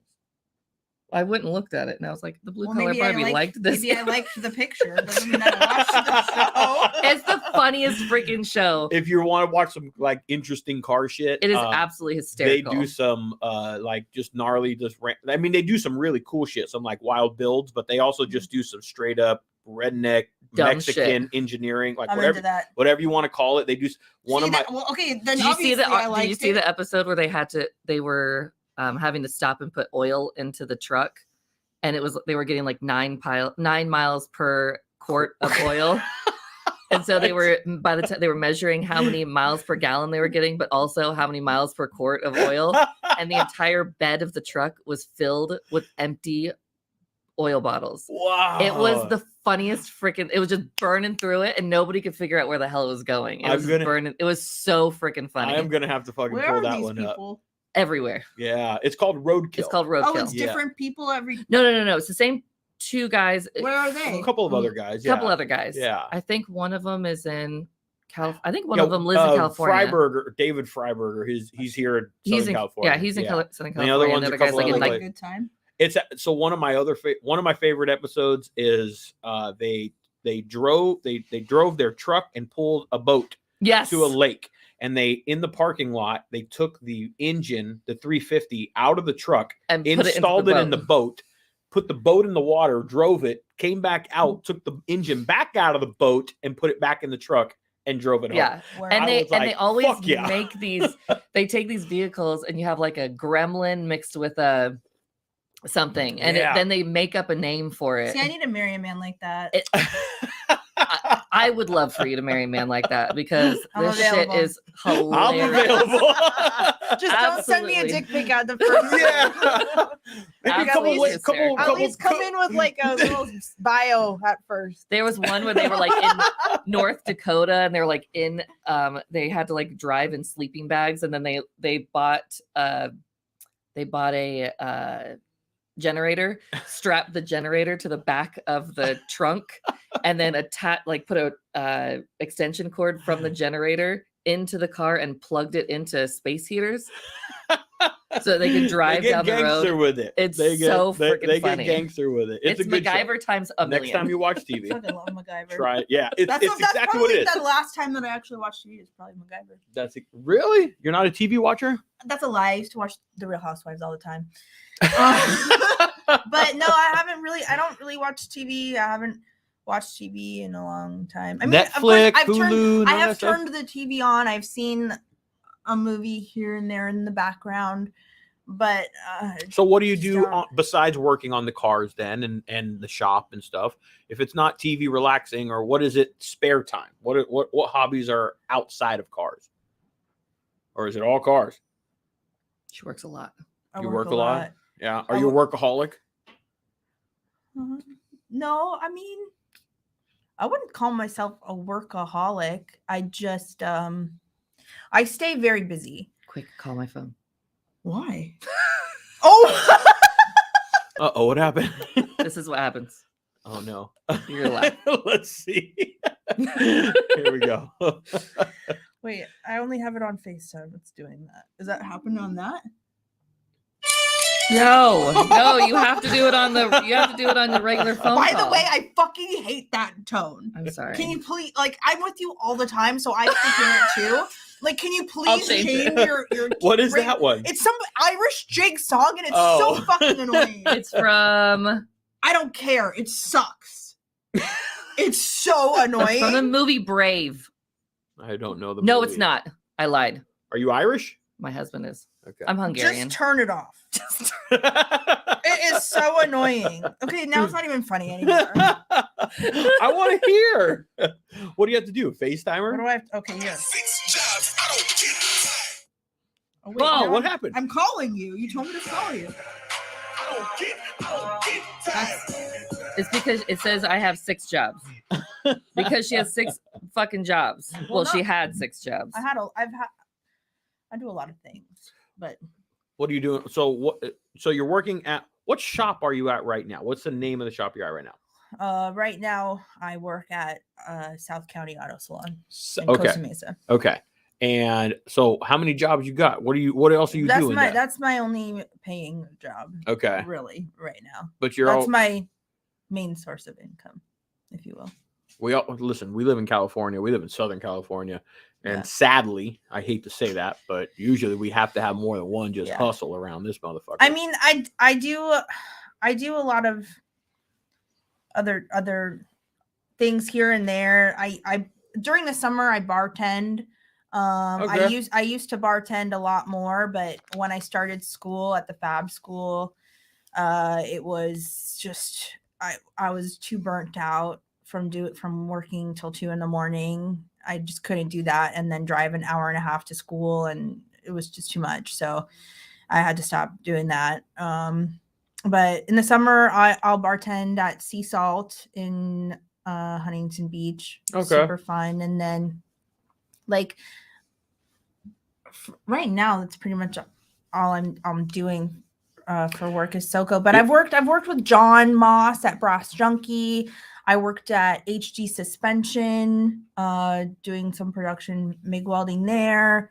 You know, I've done a lot of, and I will continue to do, you know, little side jobs here and there if and when I can. I mean, my social media is actually a source of income for me as well. Oh, good for that. Good for you. Congratulations on that shit. Thanks. Yeah. As odd as that sounds, it's like, well, fuck, if I can make some money off of just being me, or like if I can make some money off of myself. I mean, all right, I get a ton of shit from like my boss. He gives me so much shit about my Instagram and, you know, posting all this. How old is he? He's younger than me. Oh, really? Yeah. I was gonna say, because usually older doesn't understand the. No, he's. I would. Well, let me. Boss, if boss decides to listen to this, boss, if you're listening, and if you decide to listen, somebody with over 30,000 followers, yeah, somebody with over 30,000 followers is good for business. So and she has over 30,000 on TikTok as well. Oh, I'm not on TikTok. I hardly ever use that. She still has all that, but you still have people. But you have a following on there. She's following on both, yeah. And that's something that you have, like for somebody that sounds like your boss that doesn't understand it, but that's 30,000 people. That's a stadium. That's a large amount of people to have some attention to, and you may not reach all of those, but that's a good fucking following for wherever you're working or wherever you're doing, the shop that you're at. Because the videos that you're posting, I'm assuming, might correct me if I'm wrong, are at the shop.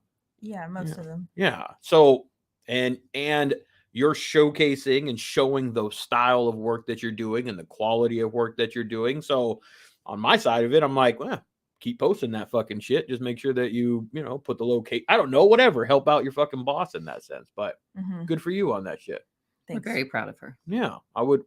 I mean, we have to learn to pat ourselves on the back every now and then. You know, I have a hard time doing that myself, but every once in a while we have to.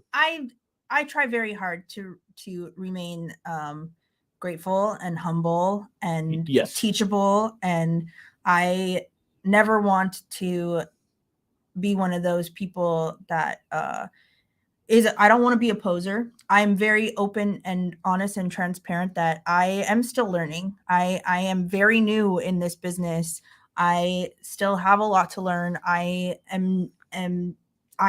need and get help from my boss all the time, so I don't ever want to portray myself as something that I am not, or that I can do, or that I know shit that I don't. Yeah. Because I'm not afraid to ask questions, and I'm honestly not really that afraid to embarrass myself either. Like, I'm at where I'm at, and I've only been in this industry not that long, like less than 2 years, and I've come a really long way in a short time, and I'm not young, really. I'm 36. I didn't know anything about cars. I started doing this at 34. So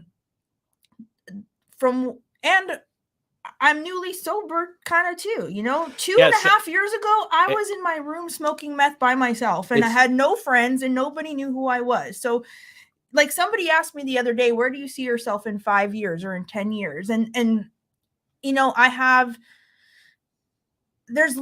see myself, you know, married with kids maybe, or not married and my career booming, and, you know, maybe, you know, I'll have my own shop one day, or, you know, I can't answer that question because a year and a half ago, I was getting high in my room by myself and I had no idea that I would be working on cars, you know, like, you know, 6.5 years ago, I was married, you know, living in LA, and I was a bookkeeper. I had no idea that I would be doing this or where I'm sitting here right now then. Yeah. So I don't know where I'm going to be. I probably know where I'll be in a month, but after that, I don't really know.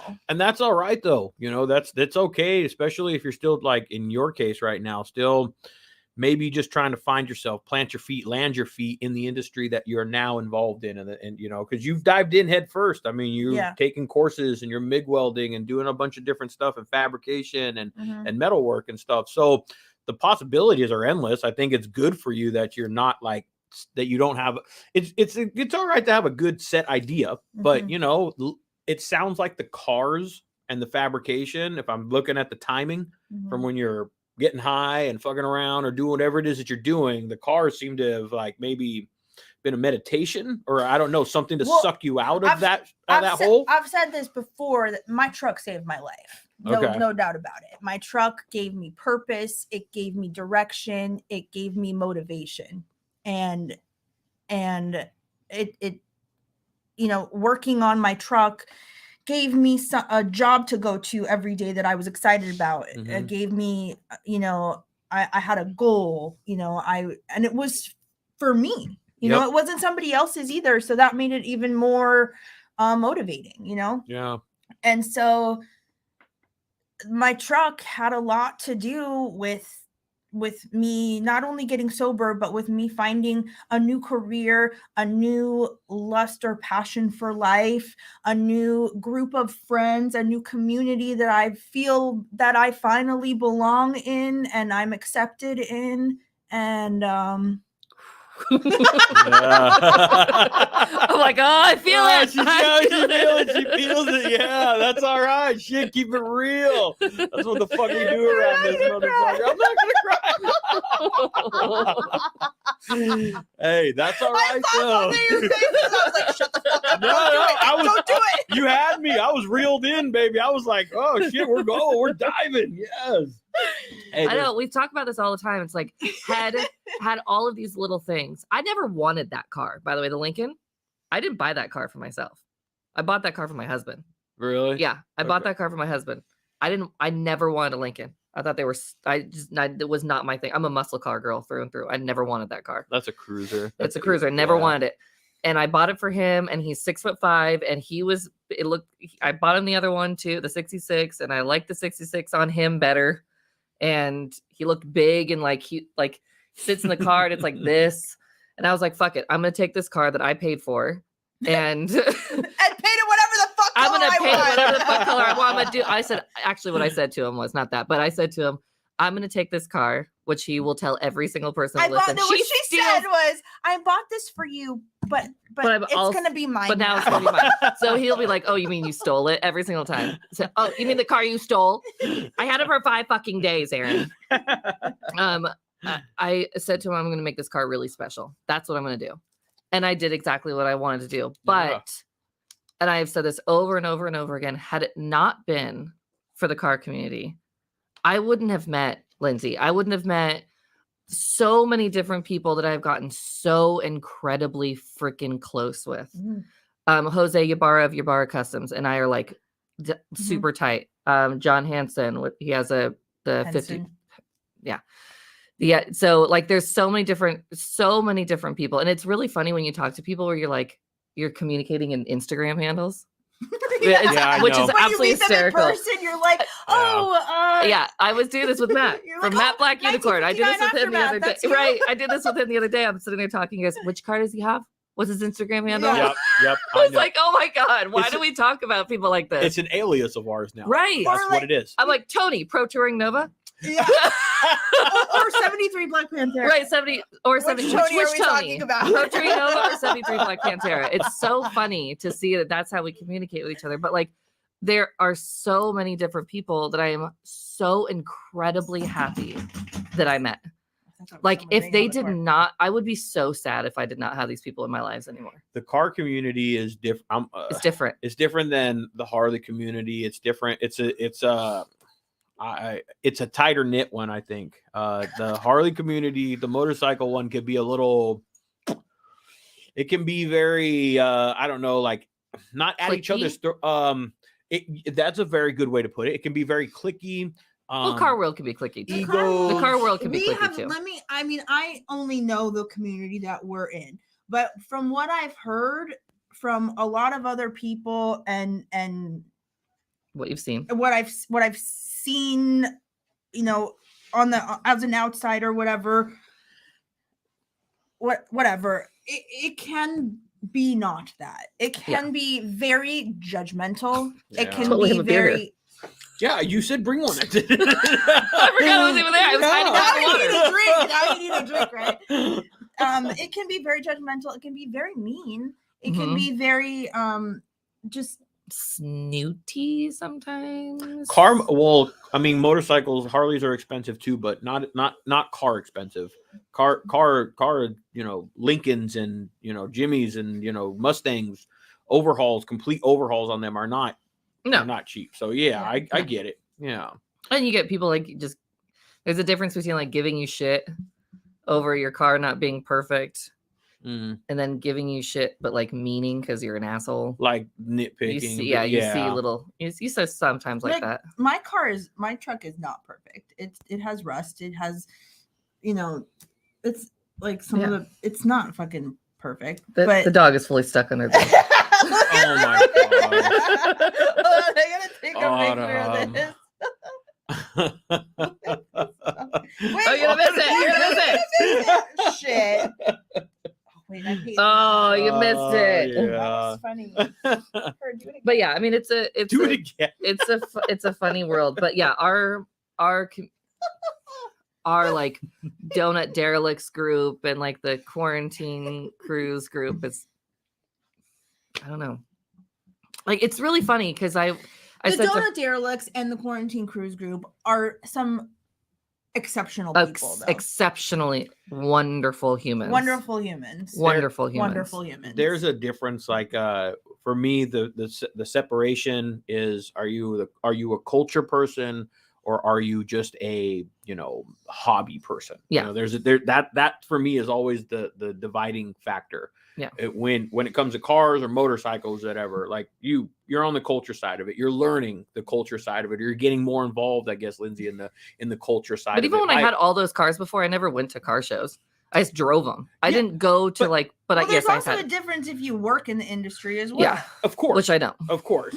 And going to shows and all that stuff doesn't necessarily equate to culture. You know, Yeah. there's so many different ways that it can be, you know, just you can go on the cruise, you know, on the boulevard. We got Savior's Boulevard down here, dude. And every single Sunday, that's where the lowriders hit. You know, that's our you know, our Wilshire Boulevard, and that's our cruise spot, you know. Yeah. But that is for me, the cars has always been a different click, a different vibe than the motorcycles have been. I'm grateful. I love both of them. Yeah. You know, but the car side is, for me, just has always been a little bit more welcoming, you know, a little bit more friendly. Not friendly, because I hate to say like the Harley guys aren't, but it's just, there's not as much ego in it. There's a little bit more competition There you go. in the bikes, I think. There you go. Because There you go. you Perfect know, way to say you it. do all these like tricks on your bike or I think stuff it's like that too. I know a couple of people who get. I mean, I have a lot of dudes and friends that ride bikes. okay. And it's funny to see sometimes how some of them can get jealous Yeah, of each other. Yeah, it's a the competition sometimes is like is what it is, you know. And with cars, it's a different vibe. My experience, my take on it, at least, you know, from attending. Everyone's super supportive. I think that's most people in the car world are like super supportive of like. Well, whatever. We can only speak for our community. Oh yeah, our community. Our community is freaking awesome. It's pretty awesome. We can't move out of Southern California. Have you guys? Well, you guys know a buddy of mine goes out there to that show often. His name is Nick. He's got a Chevelle. Yeah.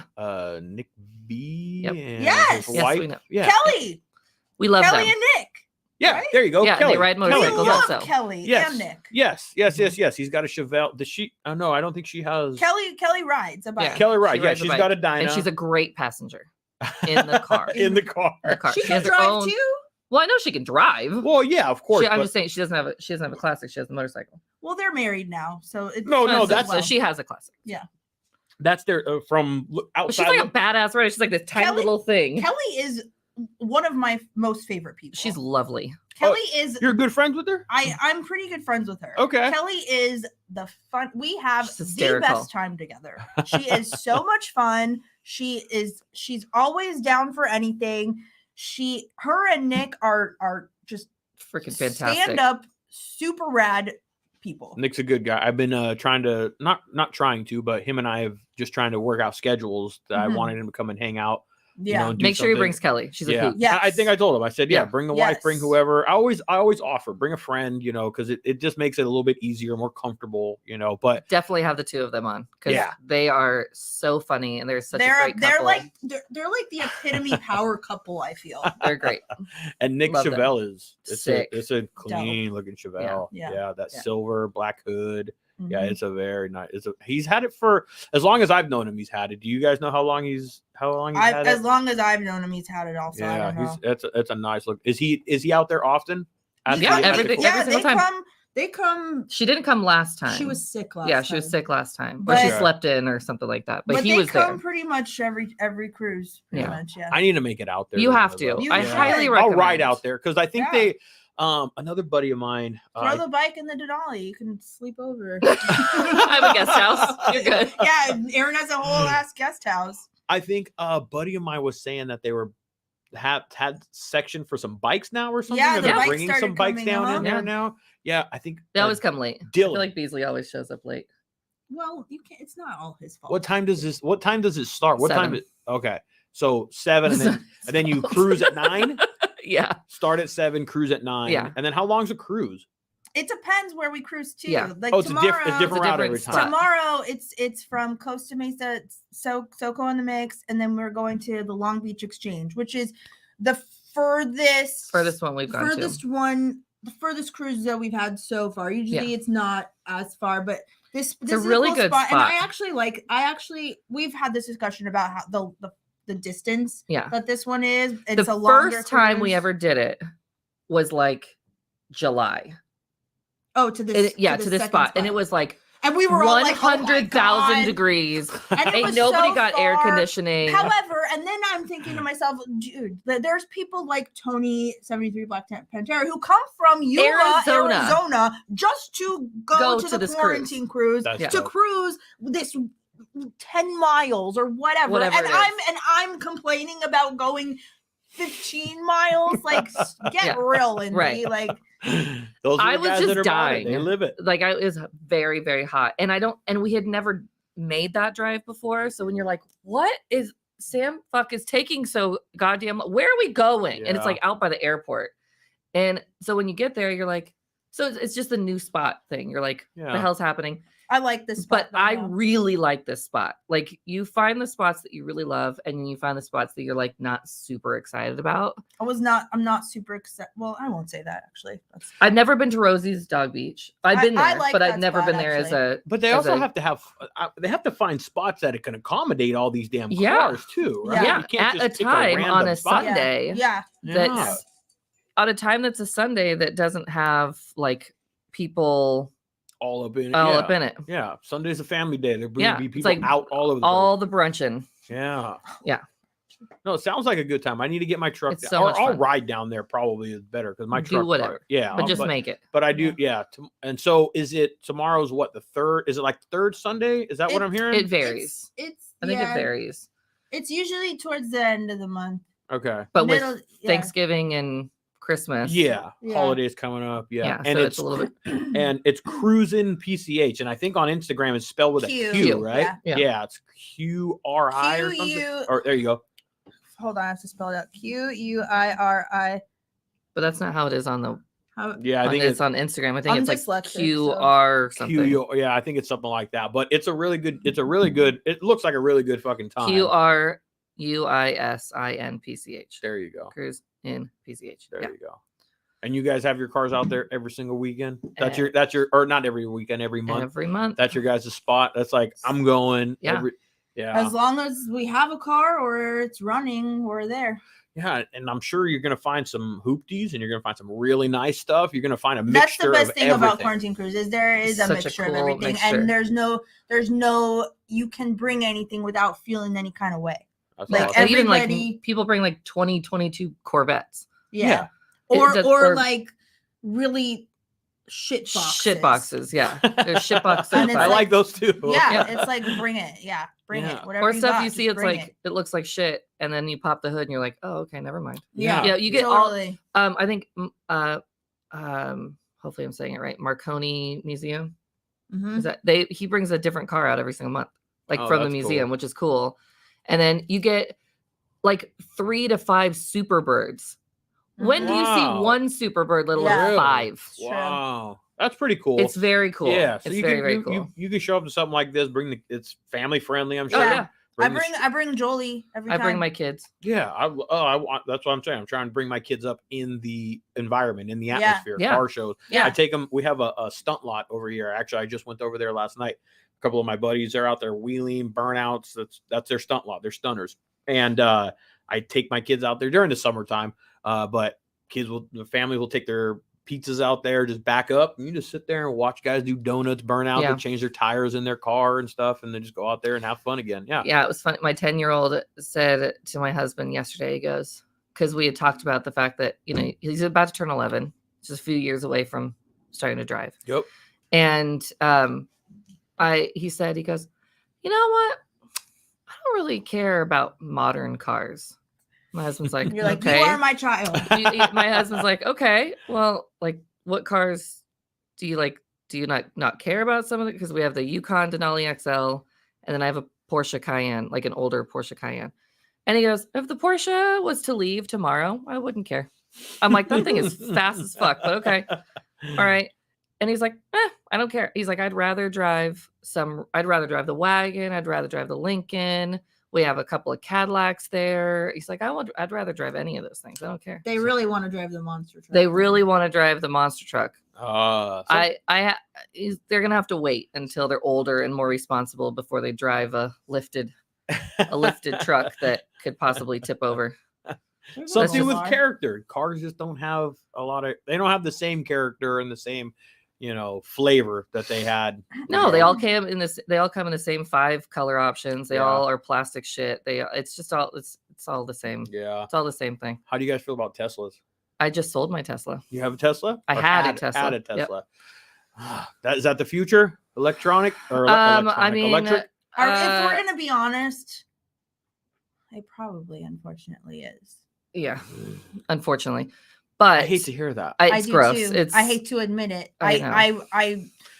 It's really I don't- stupid though. If I you had to don't bid, like it, I mean, but- are you in favor of that? I loved my Tesla. I'm from a gas. Okay, there's pros and there's cons, like we said about everything. From a gas perspective and probably power, because I've been in one. Oh, it's fast as My shit. buddy came and Stupid. picked me up when he got his. He's like, check this thing out. We went down the street and it threw me in the seat. I'm like, fuck. Yeah, Well, yeah. it's like we. Oh, sorry, dog. Oh, shit. It's like we said about everybody's personal taste too. It's like you can appreciate the Oh, yeah. technology, the thought, the engineering Mhm. of that. Yeah, it's what it can do is cool. It's not for me though. Yeah, from an engineering perspective, it's a feat. It's Right. a masterpiece of engineering work. But It's not for me though. I like to feel like probably like you guys. I like to feel a rumble. I like to feel vibration. Yes. I like to hear sound. I like Yeah. to smell burning Mhm. exhaust. I Yeah. like to smell fuel. You Yeah. know, that is I like the heat. That's that's the experience for me. I'm a you know? rumble. I'm a Yeah. rumble girl. Yeah. I have the Yes, you rumble. are. The rumble has to be like a certain level of, Yeah. and I like cars to be fucking terrifying, Yeah. Mhm. like terrifyingly fast, loud as shit. I want my exhaust to make I want to car be alarms able go to off. roll over anything, See? Yeah. That's what I'm See, saying. Liz, we're very hit different. anything, No- and keep going. No electric car is ever going to give you that feeling. Nope. Pulling into cruising. You're Yeah. never going to feel that. You're never going to draw that You're just gonna crowd feel like of you're in a people. spaceship, which Yeah. some people like. Which is that. it's some fun. people It was like super that. fun. But what we noticed is that we were continuously jumping into my husband's Yukon, Mhm. and the Tesla was sitting there. Mm. So we weren't immediately choosing the Tesla. I would take the Tesla when I was driving places, or I Yeah. had like one other person with me. But my husband's a big dude. He was not super comfortable in that car. Yeah. My children are tall. They were not super comfortable in it. And then it was Those like seats one. are not very comfortable in that car. I've been in Teslas. I and was. feel like I they're very liked the hard way. seats. Which one did you felt, have? The Model X. Is that the SUV? Yeah, one? with the with doors. the wings that Yeah. open the door. So okay. I loved my Tesla, and I loved the way it drove, and I had a blast, and I could, I travel for work But you between love home that and money here, more. but I love that money more. And when I sold it for more than when I Mhm. bought it. Oh, for. because the resale value on it. Because Stupid. they don't make a lot of them, so people are waiting in line for them. So And mine was 2 years old. I bought Oh. mine in 2020, and it's just what it is. But like, Can I ask what it goes for? 90-ish. Wow. Yeah. And I actually was set to, I had another one ordered, a 2022, and I was supposed to get it, and I ended up canceling I was going to trade that one in and get the other one. And I went like balls to the walls with it, and it was going to cost me $154,000. Holy. I had it ordered. I had everything set up for it. And like the day before I was supposed to pick up the car, I Then was she like, decided to buy 2 or 3 classics instead. that's what I decided to do. I'm with you. I would. Yeah. I like to hear that you did that route. Well, and there's other personally. thing too. Things like people are like on the news. You're seeing it all the time, and I'm not a big news person, but you're seeing it all the time. Like the cars would shut down, and then it would like the batteries would just randomly die, and then you couldn't get into it. And Tesla was like, "Fuck off!" And it's like $26,000 you're gonna have to come out of pocket to like get your car to open up and get new batteries in it. Wow. So you were having that nightmare that was happening. Them lighting on fire in the freaking garage, like weird stuff that was happening. I was like, this is weird, guys. Yeah. I'm like, if we're not gonna, I might as well sell it while like the getting is good. Yep. If I want another one, I'll go buy another one. Yeah. I don't care. Yeah. Yeah, they'll It's be not- around. So It's not that big of a deal. They'll Go be buy an there. old one. I don't care. Yeah. I don't hate it. I'm not against it. I'm just I like the vibration, I like the feel, I like the sound, and no electric car is ever going to give me that. You can't. I like shifting through gears. how type about stuff. those ones though that have the fake sounds? They So- have that? So yes. Oh my god! So you mine. don't know this? They have the fucking electric cars, but Dodge just but- made it. Dodge just brought it out. okay. Yeah, it was a but Mopar. I've seen. I So it's have like a seen diesel or something. No. It's just, No, an, it's just an audio audio. that makes it sound Like a it's revving engine. revving engine, but it's not. But it's not. So you got like speakers or something that. Yeah, Yeah. and it's like, And you could do that with a Tesla. You could do it I with think a I'm like, it was so wow. dumb. It's just, I'm like, okay, That's embarrassing. yeah, Yeah, embarrassing. that seems a little bit more poser. yes. And- Like, and- what I've are you heard doing? poser We twice all in know this that conversation. isn't I don't remember the last time I heard an poser. electric car. Yeah, we all know. It's Like, not a secret. Yeah. If anybody thinks that a Like, sound what is song coming is out that? of Hey Siri. What's that song? that's fun. Yeah. my God. It's not for me, but it's not. But to each their own type shit. Yeah. The thing Yeah. was fast as fuck though. No, That yeah, thing yeah. Well, threw yeah, me like in the Our seat. buddy G is racing his every Thursday out at Right. freaking Irwindale now. Mhm. He has a Like drag. Oh yeah, Yeah. Wow. yeah. And I thought before What's he I was race? What does he race against? like, regular cars. Like fucking muscle cars? Yeah, type? Is he beating them? yeah. I'd imagine so, because those things Yeah. are torquey as fuck. Oh yeah. No, you go. His is a 2020 or 2021, something like that.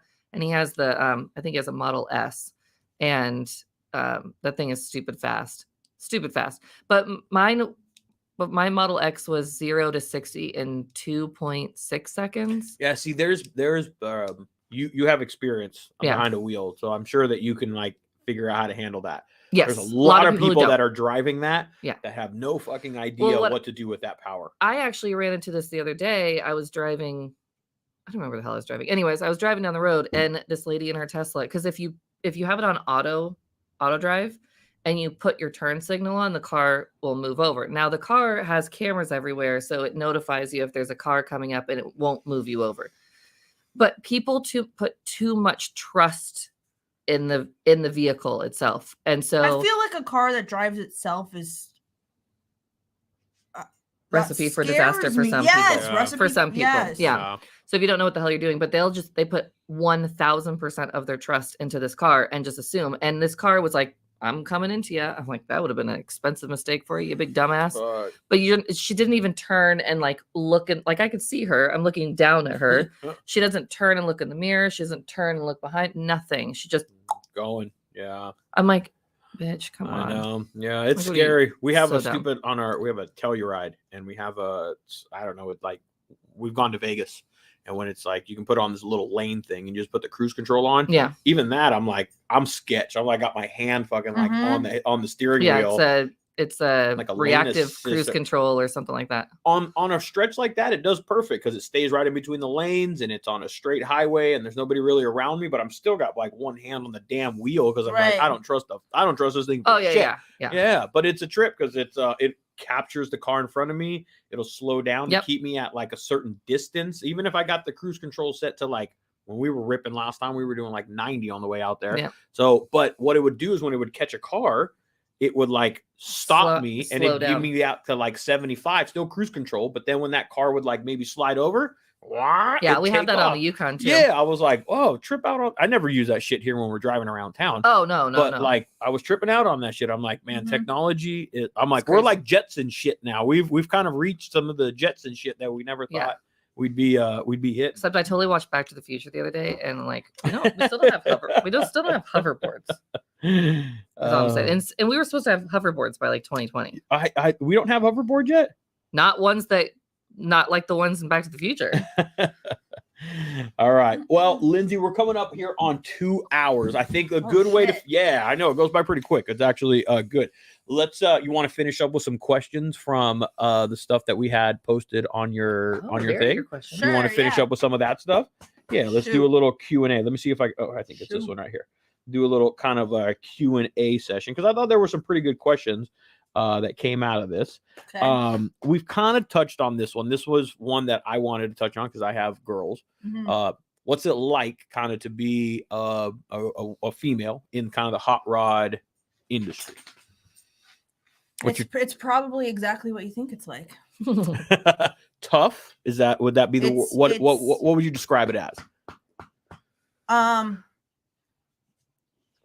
It's tough. It's I mean, I would imagine tough yet rewarding. I guess. I mean, look, it's different being a woman in a male-dominated industry. A lot of people think I'm a lesbian at first. I'm not. We hang out a lot. Is that probably not helpful? Contrary to some people's beliefs, we are not sister wives. I mean, you get. I've had some. I mean, there's always some inappropriate shit that you deal with sometimes, but you have to be tough. You know, you have to be tough. You have to be able, if you want to fucking work in a man's world, you got to be able to shoot the shit like the men do. You know, you got to be able to stand up for yourself. Like, I'm still a woman. I get sensitive sometimes, but for the most part, if you give me some shit, I'm going to give it right back to you. Fair enough. I think that's good advice. You got to be tough. You got to have some thick skin, and you got to be ready and willing to take some shit. Yeah. If working in a shop, it's a certain, you can probably attest to it. I don't know. It's just a certain environment. There's shop talk. It's exactly. It is like you guys said, it's a male kind of dominated profession. And so you're right. as much as we are men when we're around women and we maybe want to try, when you're in a shop and you're in kind of a garage environment. I'm coming into their world, you know, so Thank you. I'm gonna have to fucking step up or down Yeah. to their level, you know, and because when you're in a shop with a bunch of dudes, you know, and you're the only chick, or not even the shop, just, you know, a car Anywhere. show, anywhere, Yeah. whatever, and you're the outsider kind of, so you gotta stand your own, and you gotta be able to hold your own. Yeah. And that's vice versa. We're using it in your context right now, but Yeah. like I'll throw it over on my side. Listen, when I walk into Victoria's Secret for my wife or something, I don't know what I'm walking into. That's your world. That's their world. I gotta humble. I gotta understand. I gotta. I love that you just compared Victoria. No. Listen, you working out at fucking listen, shop for with me, dudes. when like that's enough. That's it. You just fucking summed the whole thing up right there, man. Right? That's it. Yep. There we go. It's just I have to react a certain way in there, and I have to expect maybe a certain thing, you know. So similar type of concept, but someone asked you what if 10 years. I know you said you're not sure where, you know, 5 years, but someone asked maybe with your fabrication and kind of what you're working with and what you're doing, is there an idea of where you maybe want to be 10 years from now? Do you still want to be doing what you're doing? What's the game, the end game? It really depends, you know, like it depends. You know, I do everything by myself right now. You know, I don't have a boyfriend. I don't have a husband. I own my own house. I'm very Congratulations independent. on that. Good. Thank you. So, you know, there's nobody else for me to think about or take into consideration. Mm-hmm. If there ever was, you know, that would change my course, maybe. I don't know. I mean, I hope I like what I do now. You know, I like working with metal. I like learning. I like cars. I like getting dirty. I like working hard. And no matter where I go, who I'm with, or what I do, that part of me won't change. I know that. Yeah. I got to be understanding about that, accepting of it. I get it. Welding tips. I got someone that asking for like beginner kind of like welding tips. What are like maybe just some definitely do's or some don'ts when it comes to maybe a specific type of welding? Let's say like what is your well, actually I didn't even ask. What is your like favorite form of welding? Do you have different? I mean, there's obviously MIG, TIG, there's all kinds of stuff. Well, what do you dabble in? At the shop I'm at, we don't MIG weld. Okay. They do not like to MIG weld. We don't even have a MIG welder. So I only TIG weld at the shop I'm at now. I like MIG welding a lot though. Okay. It's much dirtier though. But you know, there's different, it depends what you're building, you know, it depends what you're building, what the purpose of it is going to be for, if it's for a car or not for a car. Like when I was working with John at Brass Junkie, we built some industrial looking bar tables for Ultra Brewing Society, and you know, they were very rustic, industrial looking, and I MIG welded them all together, and you know, that worked for that. It was very thick steel, you know, so MIG welding was Worked good for that. Yeah. So every like it depends. It depends on your material. It depends on the thickness of your material, what it's gonna be used for, or you know, that kind of thing.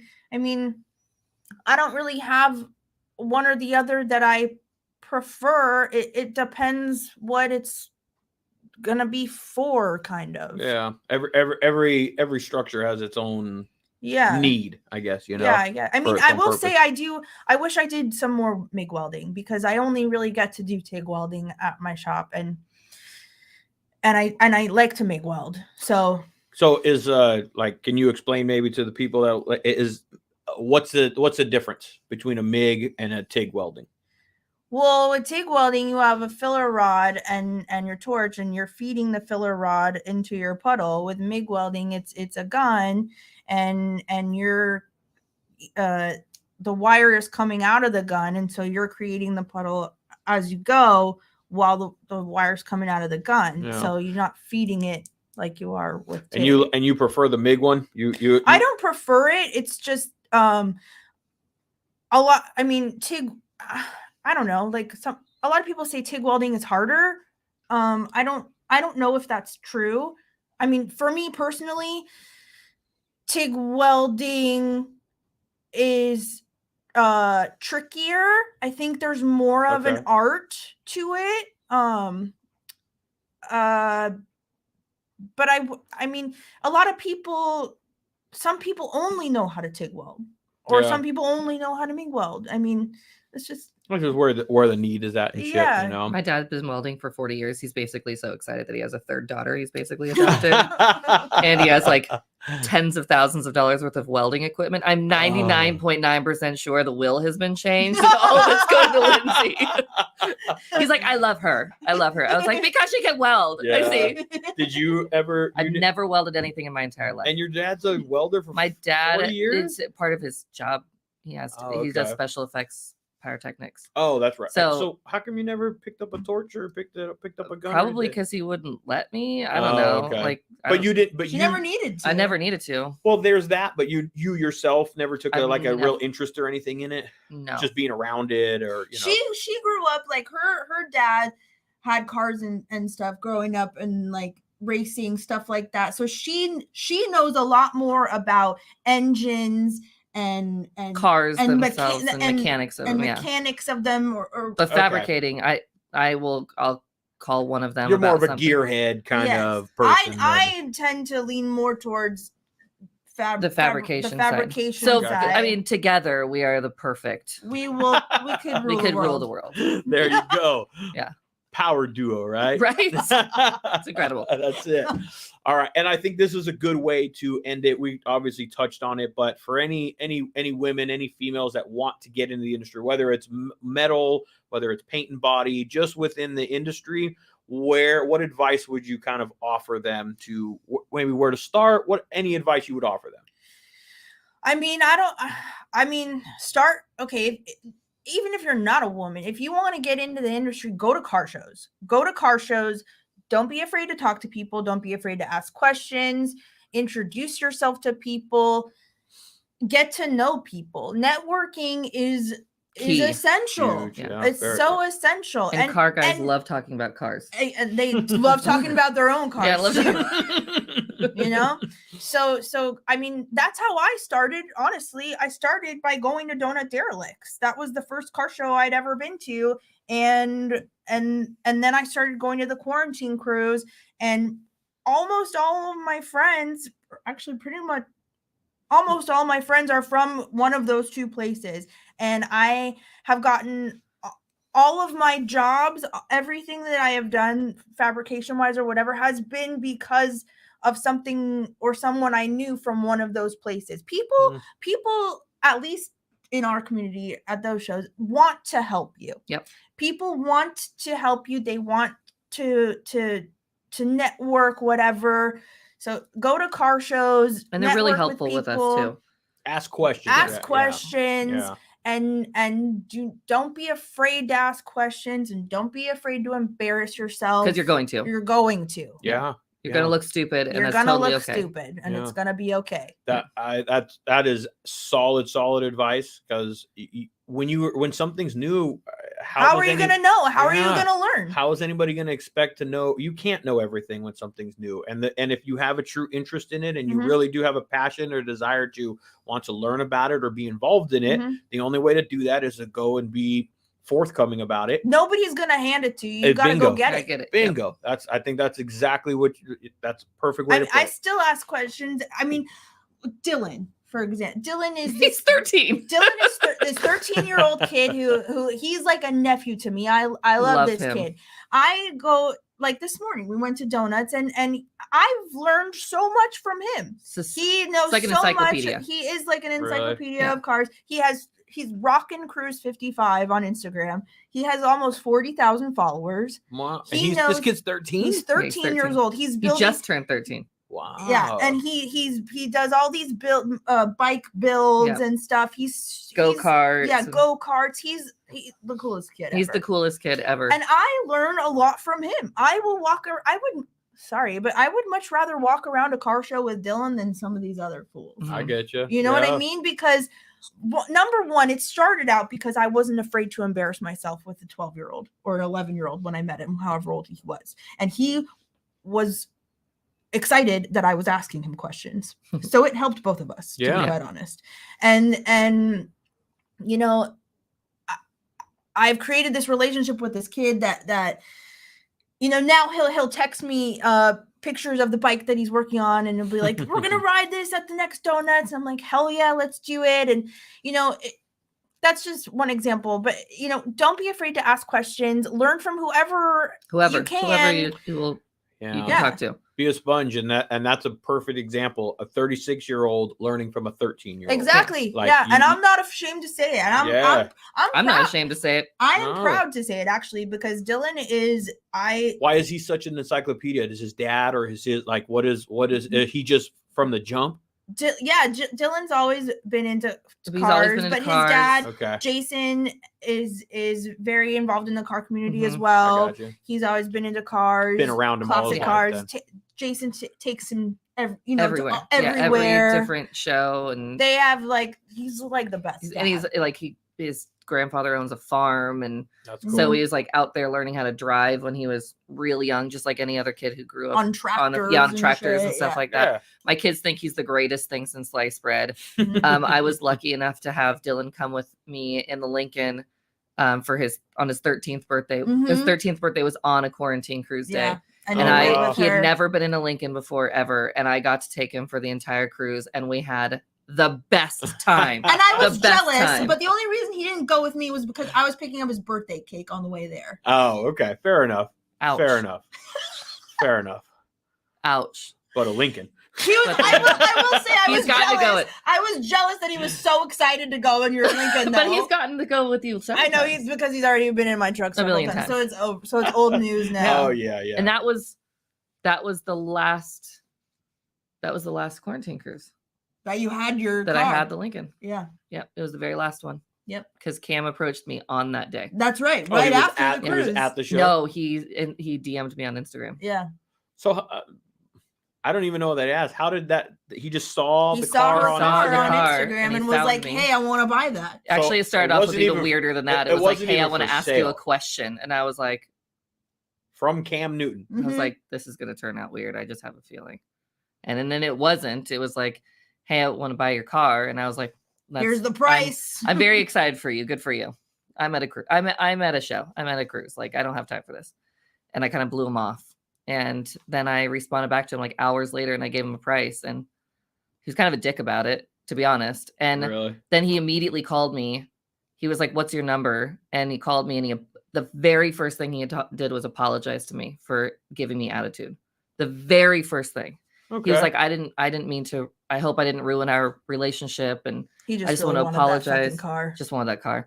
But in person, like, he flew us out to Atlanta, and we like finished everything, and I went through the cars with him and all that stuff. And he was, every time he saw me get really, like, I started getting upset. It took 2.5 days. for- Like we said, our cars become part of our part of our personality. life. Yeah, it's become you part of know? our personality. It's part of our identity almost. It is. So for her to get rid of that was emotional. It was bad. Like, I loaded the car on there, went back inside, and called my husband, scream crying, going, take the car off the truck, take the car off the truck. I don't want to do this anymore. Take the car off the truck. And he's like, That's no, not fuck bad. you. He's like, go check the bank money's account. already in the bank. Go check the bank account. Bye. And then it was even dumber. It was even dumber than that. I thought because I didn't have my car anymore that nobody would want to hang out with me anymore. Oh. I swear to God. Really? I That swear is to God. true. She did say that. I did say that. And then John said the same thing. He goes, when I sold the Nova, I called Tony and I said, he's like, can we still be friends? because it's not just me. There's been several other people that, like, when I sold the car, I thought, oh my God, nobody's gonna want to think nobody's gonna think I'm cool anymore. I'm Nobody's not gonna gonna be have my anything friend to anymore. talk about anymore. Yeah. Not a single person. It Now was she like, just rides in my truck until her the car is ready. amazing car comes, and then she'll leave me in the fucking dust. Then it'll be sold again. And No, I actually had an offer for it before it even got here. I had a guy stop me because of the sweatshirt, my matte black unicorn sweatshirt. I need to get one of those. You do need to get one. I need to get one of those. He stopped me and then he was asking me questions about what cars we had. And then I told him I have a 64 Pontiac GTO convertible. And he goes, "What's the price?" And I said, "She's not for sale." Not even here yet. Not even here yet. And he's like, "What?" He said, "Do you have a picture?" And I showed him a picture and he's like, "What do you want for it?" And I was like, "Nope." This is the one that's not for sale. And it's not She's yet. always wanted a GTO. I've always wanted a GTO. This is like her dream. So this is the unicorn, your unicorn. One of them. Yeah, it's one of them. Yeah. Okay. What's the other one? 69 Roadrunner convertible. Oh, good year. My parents' idea of date night was going racing up and down PCH in my dad's Roadrunner and my mom's Triumph Spitfire. That was their Friday night. That's good. So that's where that kind of came. The Roadrunner thing came from. I gotcha. There's the wife. Oh God, we're in trouble. Wrap it up. It's like, we gotta go. Well, we are over 2 hours deep on this thing, guys. Yeah, it goes by quick. We did. Hey. Calm down. All right. Let me let them out. Come on. Go. God, do you really think anybody's still watching this? These bitches are stupid. If you are. Good luck to you. Well, Lindsey and Aaron. Yeah. Thank you guys very much. I hope you guys enjoyed yourself. You guys are welcome to come and hang out any damn time. I would love to. And man, you guys got a lot of connections with car people and names and other people. I'm maybe reaching out to both of you guys and going, hey, I want to talk to some of these people. For sure, man. Or maybe even come down to one of these cruising and do like a podcast there at the spot. I've done them mobile before, which would be kind of cool. Just talk to some of your friends, talk to some of your people like on the spot. So, yeah, that would be cool. Yeah. That would be But I am going to get to one. I can't make it to tomorrow's, but I will make sure. Now, every month there's every month towards the end of the month. Always on a Sunday. Follow Cruising PCH on Instagram. You'll see the dates, the times. It's always posted up there. That's my kid. Which one, the 2-year-old? Yeah, probably. Yeah. And of course, I want to make sure that people know where they can reach you or follow you. Lindsey, where can they get a hold of you and follow you at? The Blue Collar Barbie on Instagram and TikTok. And TikTok. I have another page too. It's Built by Hover on Instagram. Okay. I use it just to post mainly my work. Okay. Yeah. All right. And then YouTube channel or anything like that? Not yet. Not yet. Not yet. Okay. Working on that. We might start our own podcast. Oh. Yeah. We've had kind of We'll like have this, you on it. Don't worry. Yeah. Let me know how we can help. Yeah. I'd love to offer. We've kind of gotten harassed to the point where like driving to Vegas or driving from Vegas, I think, from SEMA, we are like, they had been harassed enough about it that we were like, okay, well, let's start actually talking about this. Putting some stuff down. Yeah. Yeah. Well, let me know how it can help, like as far as uploading Thank them you. or anything I can offer of assistance to. Well, I to appreciate help that. you guys out. I would be more if you guys got a lot of connection, a lot of people I'm sure that you guys can talk to. Sounds like it would be a fun podcast. It could be. Yeah, no, it will be. I mean, it could be. It will Well, be. you've only spent 2 hours with us. We are a handful. So Yeah. everybody was like, how did your husband survive a week with you guys in Vegas? I'm like, I have no idea. And Aaron, where can they go and kind of keep up? You got a good collection I got a yourself good there. collection. Where can they follow you at? Tiffany Blue 1962 on both Instagram and TikTok. Okay. So, Tiffany Blue 1962. All right. And then the Blue Collar Barbie. Give them both a follow. Thank you guys very much for coming and hanging out. I appreciate it. Safe drive back. And Thank I will you for catch having you us. guys at one of the next cruising. All right. Absolutely. Awesome. All right, Thank guys. you. No Thank problem, you. guys. Later. Well, good shit, guys. Thank you very much. Zero. Both of you.